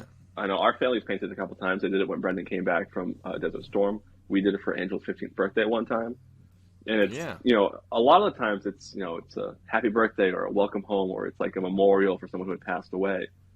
But there have been times which I'll find the picture and I'll send them to you. Evan has painted. We gotta get the Angelo one at least. Oh yeah, no, I'll definitely get that one. But there's a couple you. times I went with Evan to the rock, and he basically graffitied it, but it wasn't a rock. It was a rock lobster. But he Dad, what's a rock? It's a country. All right, I'm done. Sorry, God. I remember he texted me. He's like, "Hey, I'm going to go paint the rock. You want to come?" I said, "Oh yeah, sure, I'd come." He already painted the whole thing white, then just with spray paint. I mean, it was an artwork. He did this beautiful, just like a human eyeball. It was great. He did a whole elephant one time, and there's pictures of it. I found him on Facebook before. People being like, "Do you know who did this?" It's like it looks really good. Like it's not what we usually see here, but it's nice. And like his elephant stayed up for like 2 months before someone finally painted over. I didn't know that. I never even heard that. So there's some. See if we can get a picture of that one too. Yeah, I don't think I can get the eye. I know where there's a picture of the elephant. But there's big rocks all over the place. People paint. It predates the whole Providence. Oh, we'll pay you to do this. This is just paint the rock. We don't care. Yeah, we it's sanctioned. Like you can just do it. We won't stop you. Yeah. When the police drive by and people are painting the rock, they don't stop them. They're like, yeah, it's fine. Yeah, they don't care. It kind of reminds me of the aqueducts too, where it's like obviously it's kind of fucked up that all those natural cliffs are painted over with all kinds of dumb bullshit. But it's kind of understood where it's like, yeah, that's just it's a canvas now, and people just will keep painting over it. And if you think your thing's going to stay up, you're wrong. Much like the rock, it's like it's going to get painted over, but just appreciate that you're allowed to do it. I mean, I know I painted shit when I graduated high school, like with me and other people that I'm friends with. I won't dox them tonight, but we painted shit on there. Across the 100 other things there, we weren't ruining the nature in that way, but we spray painted it up and we're like, yeah, look at this is our little mark on the world. This is a time in our life when we remember this XYZ. And it said Joe Collins had sex here. And I wasn't that full of myself. It was much gayer than that. I was like, me and my buddies were here. We love each other. College is going to change us. And it did. For better or for worse. Not for better. But yeah, it's one of those things, it wasn't like the city didn't go, hey, why don't you guys paint this rock? Someone just did it. And they were like, oh yeah, no, I guess that's okay. And it just caught on and became a popular thing. Yeah. I would even think that probably in the beginning they were stopping people from doing it, but then enough people did it for a good enough reason or artistic enough that eventually they just accepted what it is. I remember, I think it was about 10 years ago. It's got to be tough to paint over, my friend who's 17 years old died in a car crash. Be like, get this shit out of here. Like, all right, you gotta have to let it go. Yeah. But someone did, for every memorial on that rock, someone painted over it. So that it Yeah. takes a little bit And of it's gumption. there's kind of like this like unwritten rule for like a timeline. Like, well, you got to leave it up for like a certain amount of time. Yeah, you can't just do it the next day. But I mean, at the same time, has someone will happened. paint over it. Every once in a while, a memorial does get painted over the next day, and That's people cold blooded. freak out. Like it, They should, yeah. yeah, I mean, it's totally justified. But it's like there's the Facebook. But it's for also it. justified to paint over it too, because you have the same right to that rock as anybody else does. Just because someone passed away, which I agree with that, you should leave it up for a certain amount of time. It's only right. It's a memorial in that point. But what did you paint over? What, because someone died, now you get to paint over it and no one else can? Like, Yeah. I get the idea. If it's a free canvas, if it's the subway, if it's the fucking top of the Empire State Building, if it's free, it's free. You can get mad about it. But at the same time, them's the breaks, as it were. It's like what we were talking about earlier. You painted over it too. It's a lawless thing. It's like it sounds like you can't go to the cops like they painted over my memorial. It's only been up there for a day. It's like okay, Yeah, there's no law. Yeah, it's like I can't do anything about that. It's public You can get property mad. rock that you're allowed to paint. sure, and you're allowed to be upset about it, but there's no repercussions there. Yeah, But actually, I remember that's a great point. they've been doing it for so long. I wonder. It'd be cool to find out how long they've actually been painting that rock. 'Cause I'm sure it's older than we think. I would love to know how long it's been around. But I remember, I think it was like 10 years ago. I imagine it happened after Assabet was built, because that rock's been there obviously long before that. But I feel like even people painted it beforehand. They cleared the space out. They built the high school there. That must have exponentially exploded the amount of people painting the rocks right outside the school. Yeah, so it's like Not a lot of Probably schools have a late public 70s. canvas started made out up of stone. real big then. Probably that, yeah. But people have been painting it for so long. I don't. Paint's really thin. It adds up after a while. Can you imagine the layers? Yeah. And I think it was about 10 years ago. About a half inch of paint fell off the rock. Wow, all at It got once. so heavy that it pulled it off, and it fell, and it was Wow. just sitting there, and it didn't come off in one. That full must have been sheet. so amazing to see, like, whatever, 20 years earlier, like, even that thin layer of paint, like, that's so many years added up. And eventually they cleaned it up, and they scraped it flat again. And I'm sure another 5 years, another 30 years, it'll happen. Some again. other lucky punk got the freshest paint you're ever going to get in your lifetime. Yeah. This really the scraped one version. time that people were like, all right, we got to set this straight again. Yeah, it's just a penis.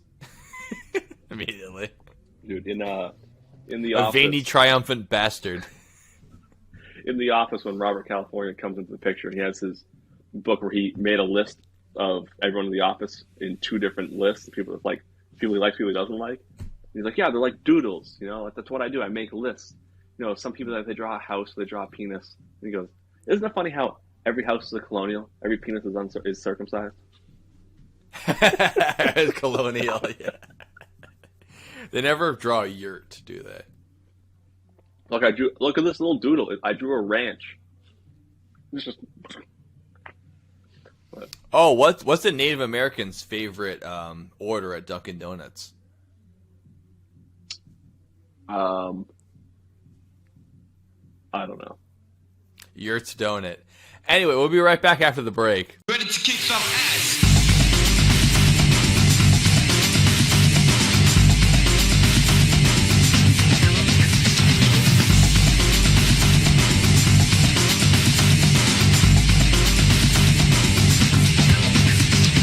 Free love with two chains for him. Free love with two chains for him. Free love with two chains for him. Chains for him. Free love with two chains for him. Free love with two chains for him. Free love with two chains for him. Chains for him. Understand the thing, understand the concept, understand the thing, understand the concept, understand the thing, understand the concept, understand the thing, understand the concept, understand the concept of love, understand the concept of love, understand. Bartender? There's only one way to find out. I'm probably not going to watch it anyways. But so even though I'm in more of them, because I used to only watch the ones I was in. Now that I'm in more of them, I'm like, it was like last week. I remember it still. Now you know how I feel watching the whole thing, being like, "Oh my god, this again." I don't know how That's why you I did put it it at off the for so beginning when long. you used to start editing right after filming. Because I used to be excited about it. Now it's just another part. It's like anything Now else it's a in life. burden. Unless we get more It's a viewers, burden. people, so share with your friends. Exactly right. Speaking of sharing with your friends, nothing more to share with your friends than to share with the world and share with society. We're talking about tagging, also known as graffiti. And we last talked about the transition between the American culture and getting it spray paint existing and how well that's done. But I want to talk about, as we wrap this whole thing up, where graffiti is today. Because I already mentioned the fact that now there's sanctioned graffiti in cities. It's a way to kind of designate art in a certain area. But obviously, not only is graffiti still alive and well, there's probably more graffiti artists than ever. And in fact, you know, some of them have been put on the global scale as artists, and it's pretty wild shit. So, what do we think going into the year 2023? Where does graffiti stand here, Dom, as far as you're concerned? Is it still such an underground culture? I mean, all part of it kind of is still, but not only is it more famous than ever, now you can just take a picture on Instagram or Facebook and be like, hey, here's my graffiti. Yeah, no, I think it is still a very underground thing because I think if you were to It's put still like illegal a to solid do. There's always that part of it. Yeah, and I think if you were to put like a real solid classification on it, like, oh well, those people that are, you know, getting paid to do it in this sort, like that's not graffiti. They're just painting a mural. And, you know, Yeah, some of those, mural. there's definitely more Mural, like yeah. diehard graffiti artists that are like, no, It's that's, a you're weird not distinction. doing, that's If not you graffiti. just spray paint it without sanction, it's a graffiti. But if you paint it and someone said you can, it becomes a mural. No matter Yeah. what kind of apparatus even if you spray paint it, it's still a mural if they said you can do it. It's almost like that's the designating factor.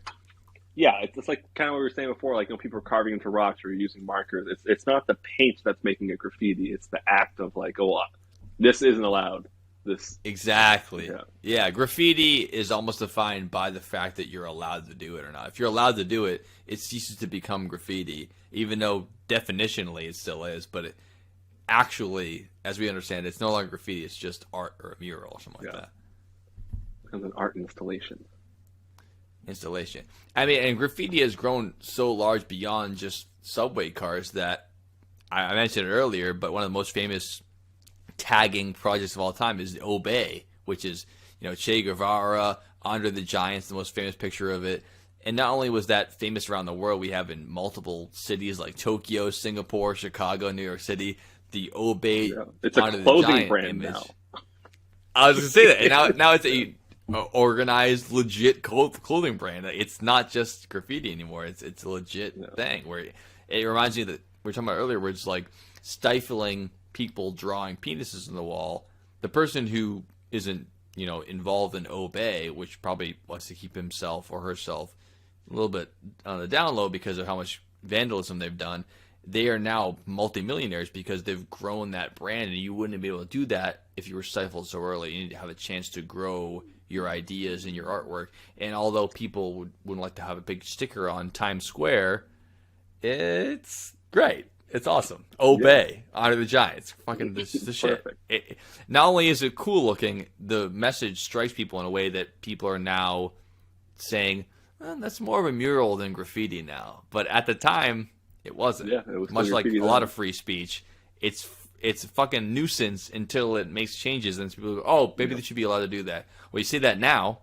Now it's making $1 million. Now we're allowed to put the Obey stickers up. But at the time, you would have put me in the fucking clink for that. Yeah, it's definitely a lot more socially acceptable now. Just obviously there's still like the underground scenes and stuff, but I mean it's made into video games so that you can spray paint the Tony Hawk games. I'm so glad you brought that up because I almost forgot my next statement, which is one of my favorite video games of all time. It came out on Sega Dreamcast, which I didn't have because I wasn't rich, and I still am not rich. But it was re-released on the Xbox system, and it was a great game called Jet Set Radio. They made a sequel of it called Jet Set Radio Future, and it's one of those cel-shaded comic book artistic games where it's all about rollerblading and tagging. That's the entire game. And it came out like simultaneously with Tony Hawk, where you have to do tricks and whatever. You get points for that. But the main point of the game wasn't doing rollerblading tricks. Rollerblades were a way to tag and get It away was your fast. transportation. Yeah, exactly. So you have to get up on these skyscrapers, and you could design your own artwork in the game and make your own tag, and then whenever your character would tag it, it would look like that. So obviously, I drew Super Cow, and my guy would spray it on the side of a building and be a Super Cow. It's awesome. So not only did that game was the shit, and it looks awesome. It really synthesized all the aspects that we're talking about. It's artwork, it's countercultural, and the soundtrack was amazing. So it's kind of that like blending it all together where this. So are you talking about counterculture- Tony Hawk or this other game? Because they sound exactly the same. Well, that's a great point. No, I'm talking about Jet Set Radio, Yeah. but yeah, similar idea where it's that synthesizing them all together. We're saying like this is. It becomes art when people are accepting of it. Like on a smaller scale, for whatever reason, people are like, oh, that's bullshit, it's vandalism, whatever. But if you make a larger statement, it becomes a societal conjoined situation. It's a lot of, whatever, kids or whatever you call it, countercultural individuals doing this shit together, and it becomes like this awesome piece of art, whether it's just the tag itself or it's the music meets the video game meets the idea of just rollerblading or skating around Tony Hawk style or Jet Set Radio style and just tagging it up. Obviously, it's a nuisance, but where is the point where nuisance meets legitimate art meets legitimate free speech? And there's something in the middle there, which even nowadays, with the process of modern video games or culture, it's still thriving. Yeah. There's no video game about tagging subways in New York in the 70s, but, Tony Hawk's a millionaire. So there's something to be said there. It's true. In Madden 2023, they don't have a mini game where you throw beers at the refs. But in Tony Hawk, you can spray paint buildings. Yeah, That's illegal. And you can design your own tag and stuff. Yeah. That's crazy.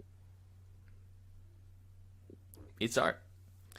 So do you want to bring that to our example of perhaps the most transcendent version of modern tagging? modern graffiti, what it has.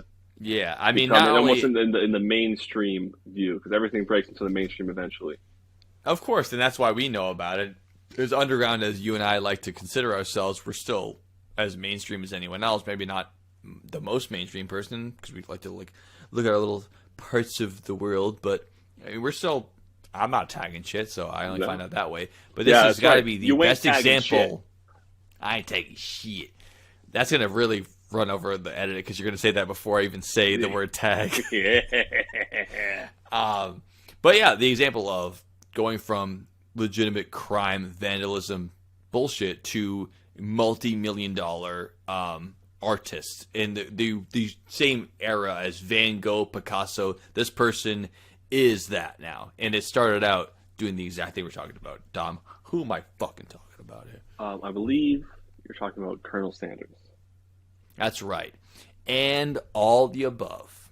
But if you're not talking about him, then you're definitely talking about Banksy. I am talking about Banksy. Which I think a very cool thing about him is not only that he's an incredible artist, started off, or got popular through graffiti, but even to this day, totally anonymous. Yeah, which takes some doing. And it's almost the antithesis of what we're saying. It's the I am here, I bang Temawara here. It's like, I want you to know me for my art and respect the art and imbibe the message of it, but I don't want you to know who I am, because not only at the time when you're growing up is it illegal, now the mystique is more valuable. Yeah. It's like, I don't want you to know who I am. I want you to just look at what I painted.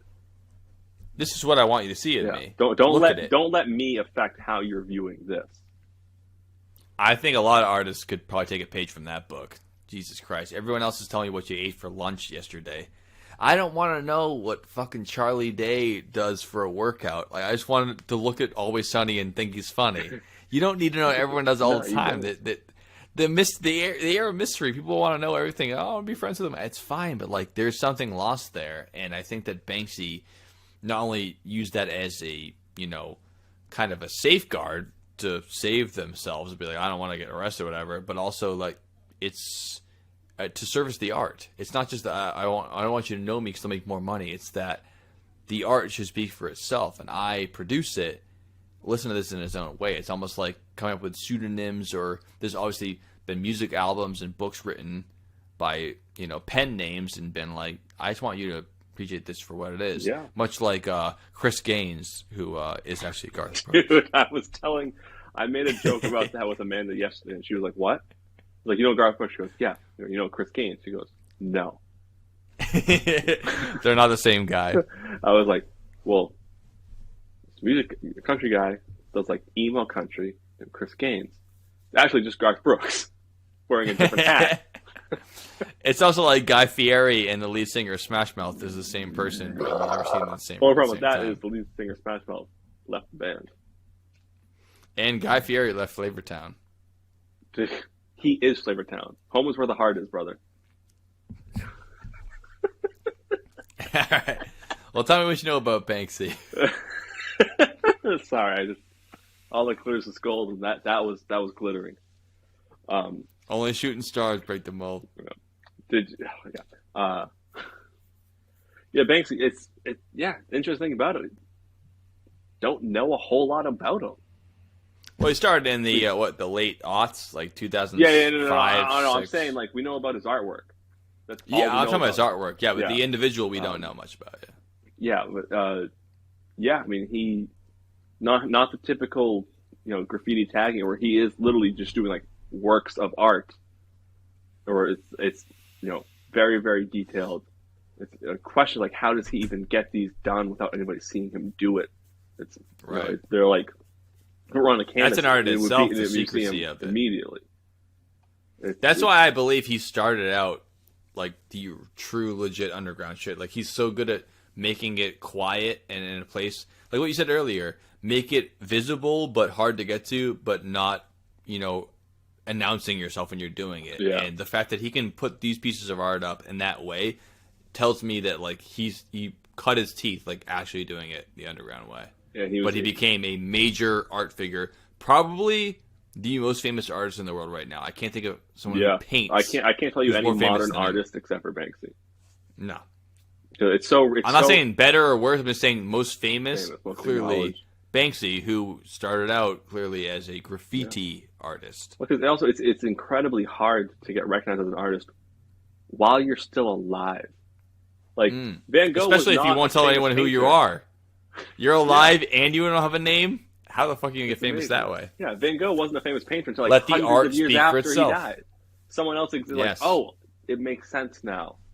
Yeah, but he's able to pull off being a modern artist who is able to, he still does the graffiti stuff. It branches into like, he can't steal enough paint to do his projects and needs actual money to buy it for real. So he does some smaller pieces he can actually sell and make a living off of it. Which it's well, now his pieces are worth millions of dollars. Yeah. This piece was my favorite piece that he ever did, which is the and obviously it's hard to parse out how much of this is scripted or how much people know about it, but it's one of my favorite pieces of modern art ever, which is the piece where it's a Banksy piece that's sitting on top of a plastic frame. So it's framed up and it's a piece of paper, and underneath it is like a kind of like a mounted board here, a piece of plastic, and they auctioned it off. This is a Banksy piece, XYZ. So people are paying, auction. Oh, $20,000. Oh, $100,000. And as soon as they go, it's closed, sold at however much money it was. Let's say it's like $200,000. And they go, all right, sold. And it goes, Rrr. The thing, it was a paper shredder. As soon as they sold it, it shredded the whole thing. It's like, oh my god, what a great piece of modern art! That thing sold for over $1 million. Was it over $1 million? Yeah. Oh my god! I remember when that happened. And then it shreds it immediately. Like, what a statement. I mean, obviously, it kind of seems up your own ass, but that's what you have to do is in a community up your own ass to be like, it's worth this much. As soon as you pay for it, it's worthless because the piece, in my interpretation, the piece isn't worth anything. It's the idea of it. And ironically, or not ironically, depending on what he wanted to do, shredding it made it worth $2 million. Like, the very fact that happened made it worth more money. What do you have? I have the pieces of Banksy's thing. Worth so much more than just the Banksy art. So if human history follows its normal trend, in 100 years, 10 people will have 10 pieces of it. It won't all be in one spot. Yeah, and it'll be like worth that much Exodia, when more. they all get together, you win. It's just like Exodia. Banksy is Exodia. That's what we're here to say today. And Heard it here first. And also, people are those crisis were paid actors. actors. Okay, we're on the same page. We're synced up. But yeah, I mean, obviously he could have burned it, but no. But yeah, so I think it's fucking awesome. Even though I think it is a little up his own ass, pretentious art shit, I love the idea of turning it on its face. Even though, yeah, it's worth now twice as much, which is great. The idea of doing that is amazing, and even planning it out and being like, you guys think it's worth this much money? Well, let's see how much it's worth now. And yeah, it's worth double, but the idea is still there, I think. Yeah, Yeah, he didn't do it so it would be worth more. It's out of his hands now, anyways. He was like, they're not going to expect this, but also this is exactly. It's like I feel like, as like a true artist, he loves that he can make the money that he does doing, so he can keep doing it. But he's like, I'm not doing this for the money though. He's like, I just love doing this. So I need to remind people that I'm doing this for me. I'm not doing it for you.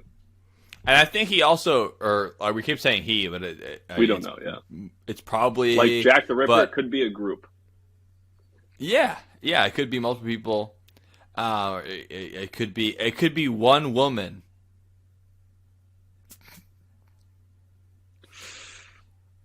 You think so? And what I'm saying is that I like the idea of him putting it out there, but obviously he's getting a some sort of rise or at least some sort of satisfaction out of like probably people's reactions with it. Like he has political artwork, kind of poking and prodding, being like, "Oh, you're trying to one of get the a rise out of famous people." ones is that little girl with the gas mask with the red balloon. With the balloon, yeah, exactly. So, I mean, obviously he's making statements here, and the whole idea of shredding your own art after it's been sold for $1 million is obviously getting a rise out of somebody. But as soon as you get a rise out of them, they're getting a rise out of you too. So it's a mutual cycle, and I just think, I mean, as far as he's concerned, or Banksy's concerned, I should say, fucking big fan, love it. Oh yeah, it's great. It's amazing. It's More of that, please. just cool. It's one of those things like sometimes you forget that Banksy exists, and like, oh, new painting popped up somewhere. And It's almost like they have the perfect concept of like how much time you should spend. He should be a fucking PR Freemason, consultant yeah, on he everyone is, famous probably. and be like, just don't put your face out there all the time. Like, just show up every once in a while, like Zach Galifianakis nowadays, and just be like, every time we see you, we just love you. Yep. And then you just go away for 5 years and just show up again. It's perfect. They don't want too much of you, especially now that people are so accessible through Twitter or Instagram. It's like, I know people love being involved in your life, but it's all fake anyways, so it's much better to be mysterious. Like I always say about Star Wars, I don't want to see Han Solo's prom picture. I want to see him fucking in the Star Wars movie. I don't need to see his favorite lunch. It's too much. It ruins the mystique, and people get fucking bored of it, and they should, because we're all just people at the end of the day, and people are fucking boring and annoying. So artists can be more than that. They have their opportunity to be more than that. And if Banksy comes out there and he goes, "Hello, I'm Banksy. I have 10 pieces for sale for $1 million each." He could make $5 million that day, but he'll never make another dollar again because it'll be like, oh, and the bloom over. is off the rose. Yeah, it's like you know. And how obviously, they don't care about that, or they would have, much, the mystique. I'm not saying that person doesn't make much more money other ways. I'm sure that if you're that smart, they probably make a lot of other money outside of their art. But in the art, keep it. There's something. There's a lost. I think, no pun intended. There's a lost art to keeping things mysterious and keeping it a certain way, which is, everything now is you got to put it out today. You got to put it out yesterday. You got to constantly be showing people your shit. It keeps them engaged. But the more engagement you have, the less mystique you have, and the more people just think, whatever, you're just one of us. There's something to be gained by saying that we're all common humans, but the fact that you're just another fucking annoying prick that has to take a piss at midnight, it's boring. And you can't be one of us. We need you to be more than that.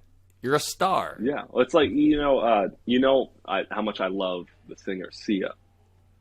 Yeah, one of the things she was great example. She was a singer in Australia for years to like moderate fame, like nothing. Like she had made a living off of it. Wasn't anything crazy though.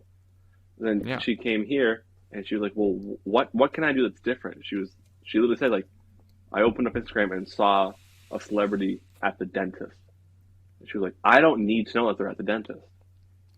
So then that's why she started. You never saw more than her mouth for years. So true. Now, I mean, now I agree with that so much. Now we know what she looks like, and she does the interview. But when she's on stage, you're only seeing the mouth. She doesn't post about her personal life. And you just get that, and that's the anonymity is what. And I don't think that should be pops her. seen as like, oh, they're cagey. It's like, no, they're like making art in the way that they want to make it, which is like, you don't need to know how long my toenails are. This is the art.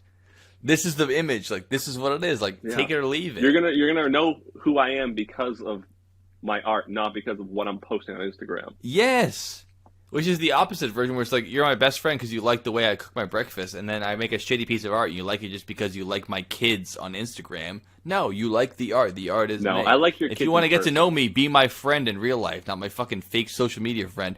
Ariana Grande doesn't have 2 trillion friends. She has 1.9999 trillion people who look at her, and then probably like 20 friends. Like, let's not act like we know her. It's like, oh, but I saw her her car, and she was at Starbucks, and they got her order wrong. Like, I'm her best friend. It's like, you're not. Even that is her doing art. Oh, yeah. She's doing it in the shittiest way possible. How many times I've been telling my mom, like, oh, you know, there's this guy, and he's a comedian, but he has a dog named this stuff. It's this kind of dog. It's like, why You am know I too talking? much. I'm not even telling my mom a joke that this comedian writes. I'm just telling, like, It's just this what is I know something about they his posted life. the other day. We're so involved with it, and yeah, it's something lost there. Obviously, there's something to be gained there. We feel like we have a connection with them, but you're losing all of that that movie magic. You know, no one knew that Humphrey Bogart, you know, used to jack off, you know, inside of his shed in the backyard, and he would tickle himself. And that's not true, but it could be because we don't know. But now we know exactly how Chris Pratt jacks off in the confessional because he's very religious. He Tebow's it. He cheapo. Everything he does, he's kneeling down for.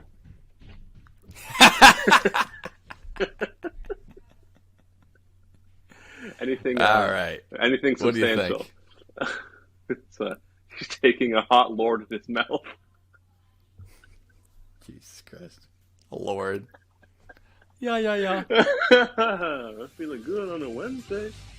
No, Dad, Lord's music is actually really good. Oh, thank you. Turning up on a Tuesday. All right, what do you think? Should we do final thoughts? Yeah, I think we can final thought.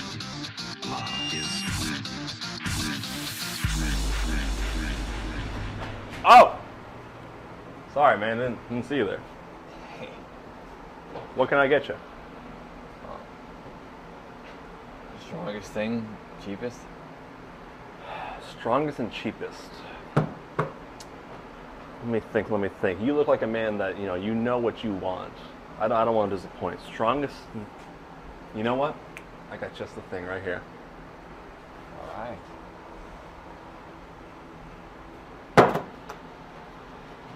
It's called Bye Bye Juice. Bye-bye juice. Yeah. Believe it or not, it actually improves your memory. Is that right? A lot of people say it's not true, but, I think the best way to find out is to try it. 95 proof, $1.50 a shot. Strong and cheap. Take my money, you bitch. You know what, sir? I just will take your money. Shot of Bye Bye Juice coming up! Hey, man. What is this place? I mean, I'm having fun, but... What is this place? I mean... What, you never seen a bar before? Oh, I've seen a bar, but not like this. Well, of course you've never seen a bar like this. This isn't any ordinary bar. This is the #1 preferred bar for Dylan and Joe, of the Dylan and Joe Basement Podcast. Do you know who those two men are? No. Hey, Eddie! This guy doesn't know who Dylan and Joe are! Eddie? Eddie must be gone. Dylan and Joe, of the Dylan and Joe Basement Podcast. These two men, what they can do with their words it's life-changing. They run a podcast, one of the leading podcasts in the country, and this is their favorite bar to go to. Is that right? I've never had a patron here that didn't already know about them. How did you find this? Now I feel embarrassed. I actually remember how I found this place. I feel like someone recommended something to me, and I think I know I'm down here finding new mentions. Honestly, I don't remember how I got here. You know what will give you the memory? This bye-bye juice. Hard for me to turn it down. What's the two? You know what?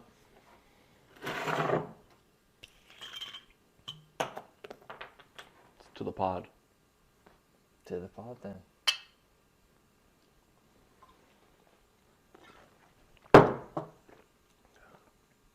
The Dylan and Joe Basement Podcast. What's the podcast?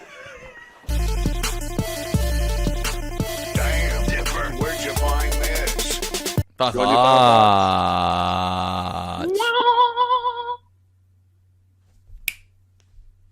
want to go first? Yeah, sure. I can go first. You want to go first? Yeah, no, you go first because I'm technically supposed to be kind of the host for this show. So Yeah. All right.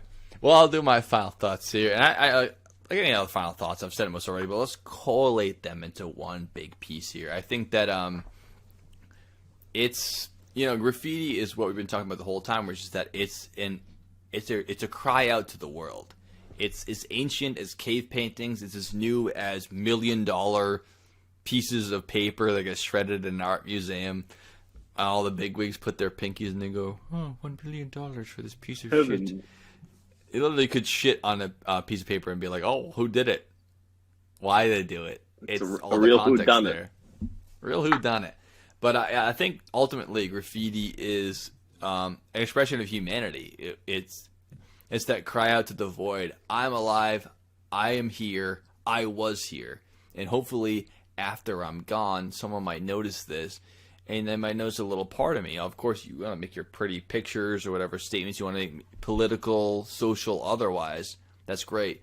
But deeper down, it's just saying, all graffiti, you might as well just say, I was here.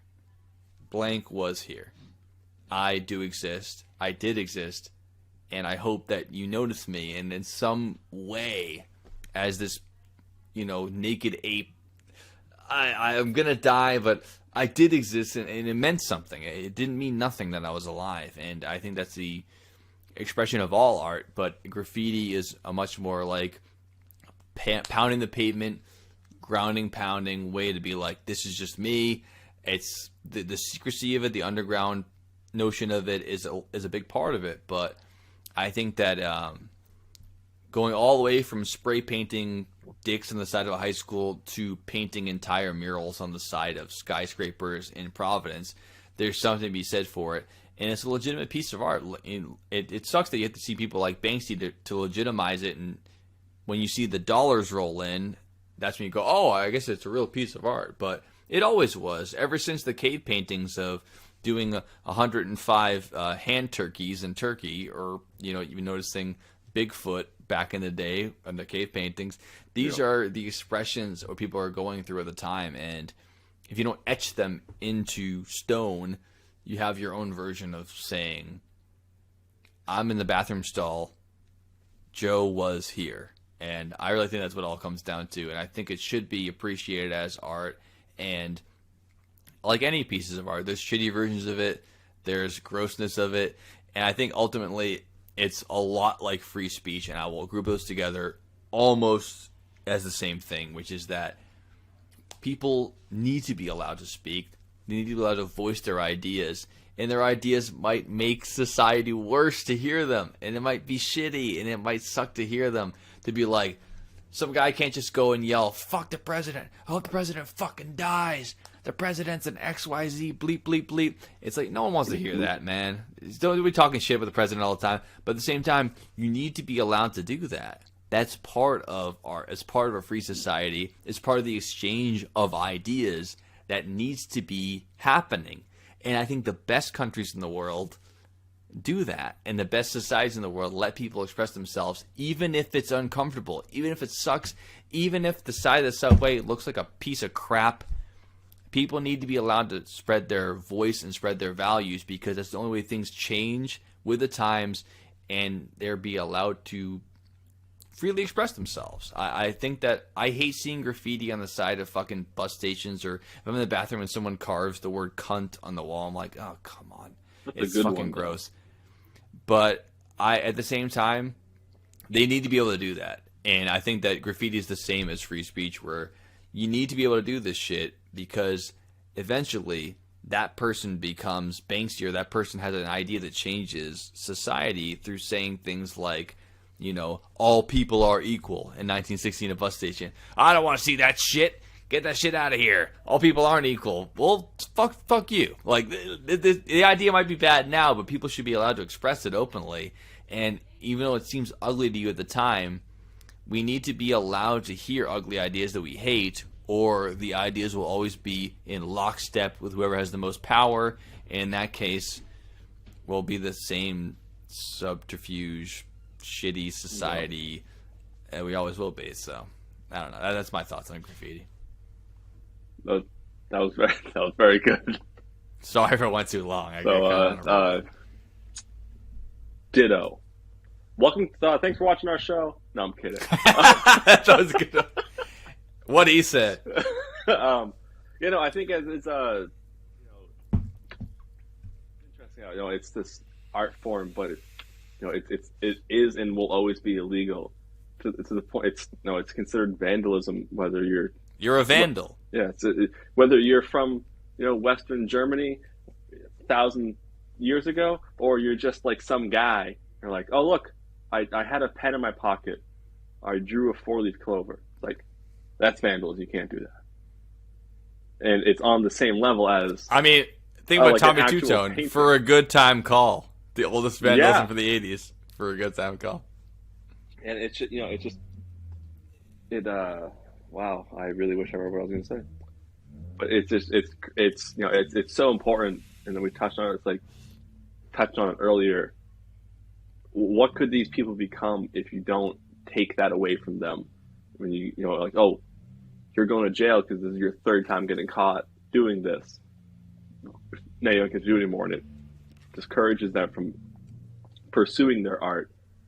And it's just it's like a thing of human nature. It's been going on for thousands and thousands of years. People have always been expressing themselves on walls. It like we said, it predates writing.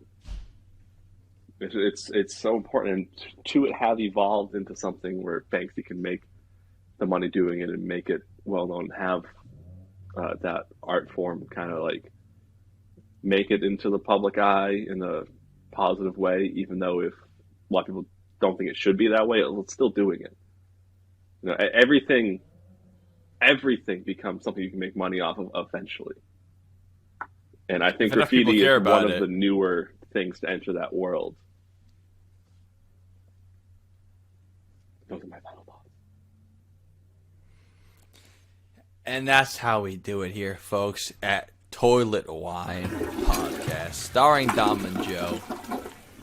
Next week, hopefully, we're going to have our boy back here, our fearless leader, Dylan Reed. We're going to be back for the Dylan Joe Basement Podcast. Yeah, when he gets back from the war camp, I think he will be properly trained to defend this podcast. And I hope so. I think it'll be a good time. But Joe, before we end, I think we should do a toast to someone. I think so, as of course is tradition. And how do you make your tradition, Dom? By starting something new and doing it over and over. That's right. So I think for once we're both actually kind of prepared for this. We're not stopping, going and doing it, and then coming back for a minute and a half clip that Joe has to edit in later. Not only does that help me with the edit, it helps me and the listeners with, being not so bored for 2 seconds later. Yeah. Well, they've been bored for 2 hours. What are you talking about? That's the end of the pod. I will say, so let's. So I have one more final thought, and this is not about. this is about the episode itself. Hmm. I don't think we've ever repeated ourselves so many times, but Probably I true. also think this is one of the most natural. That's called flowing- driving the point home. We're like politicians. Just Yeah. keep saying something and it becomes true just as the value But of saying I think it we again. repeat it so many times. It's such a natural thing to do that. I think this is the most naturally flowing episode we've done, where it was more of just us having a conversation than like we're making a podcast. And I hope it comes out in that kind of thing. And I hope this stays. And I hope whoever listens this deep into it appreciates that. I hope so too. I know I do. So let's do a little toast to Banksy for whether Banksy. Banksy wanted it or not, bringing graffiti into the mainstream and getting rid of the stigma even just a little bit. Stigma balls. I was waiting for you to do that because I almost did it. That's how you know. To Banksy and to graffiti.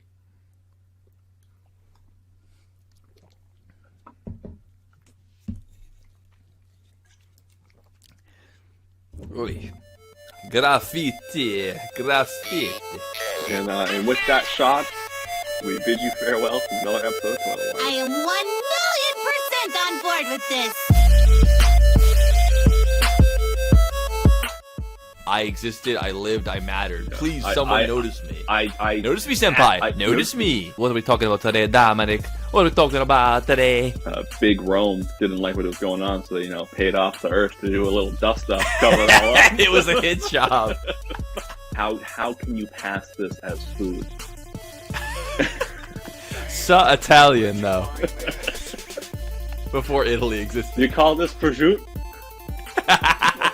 But Let's dive deep quickly. So what, commit suicide? Andy Dufresne didn't paint his way out of Shawshank.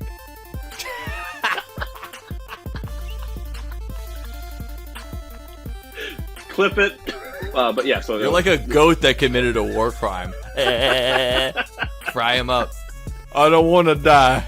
I don't want to die. Michael Clark Douglas.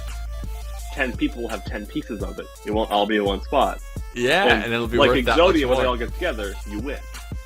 It's just like Exodia. Banksy is Exodia. That's what we're here to say today. And Heard it here also- first. And also, people those are crisis were paid actors. Okay, we're on the same page.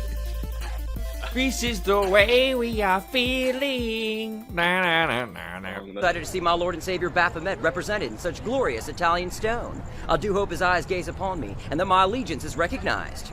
I don't know. Notice me, senpai! Notice me!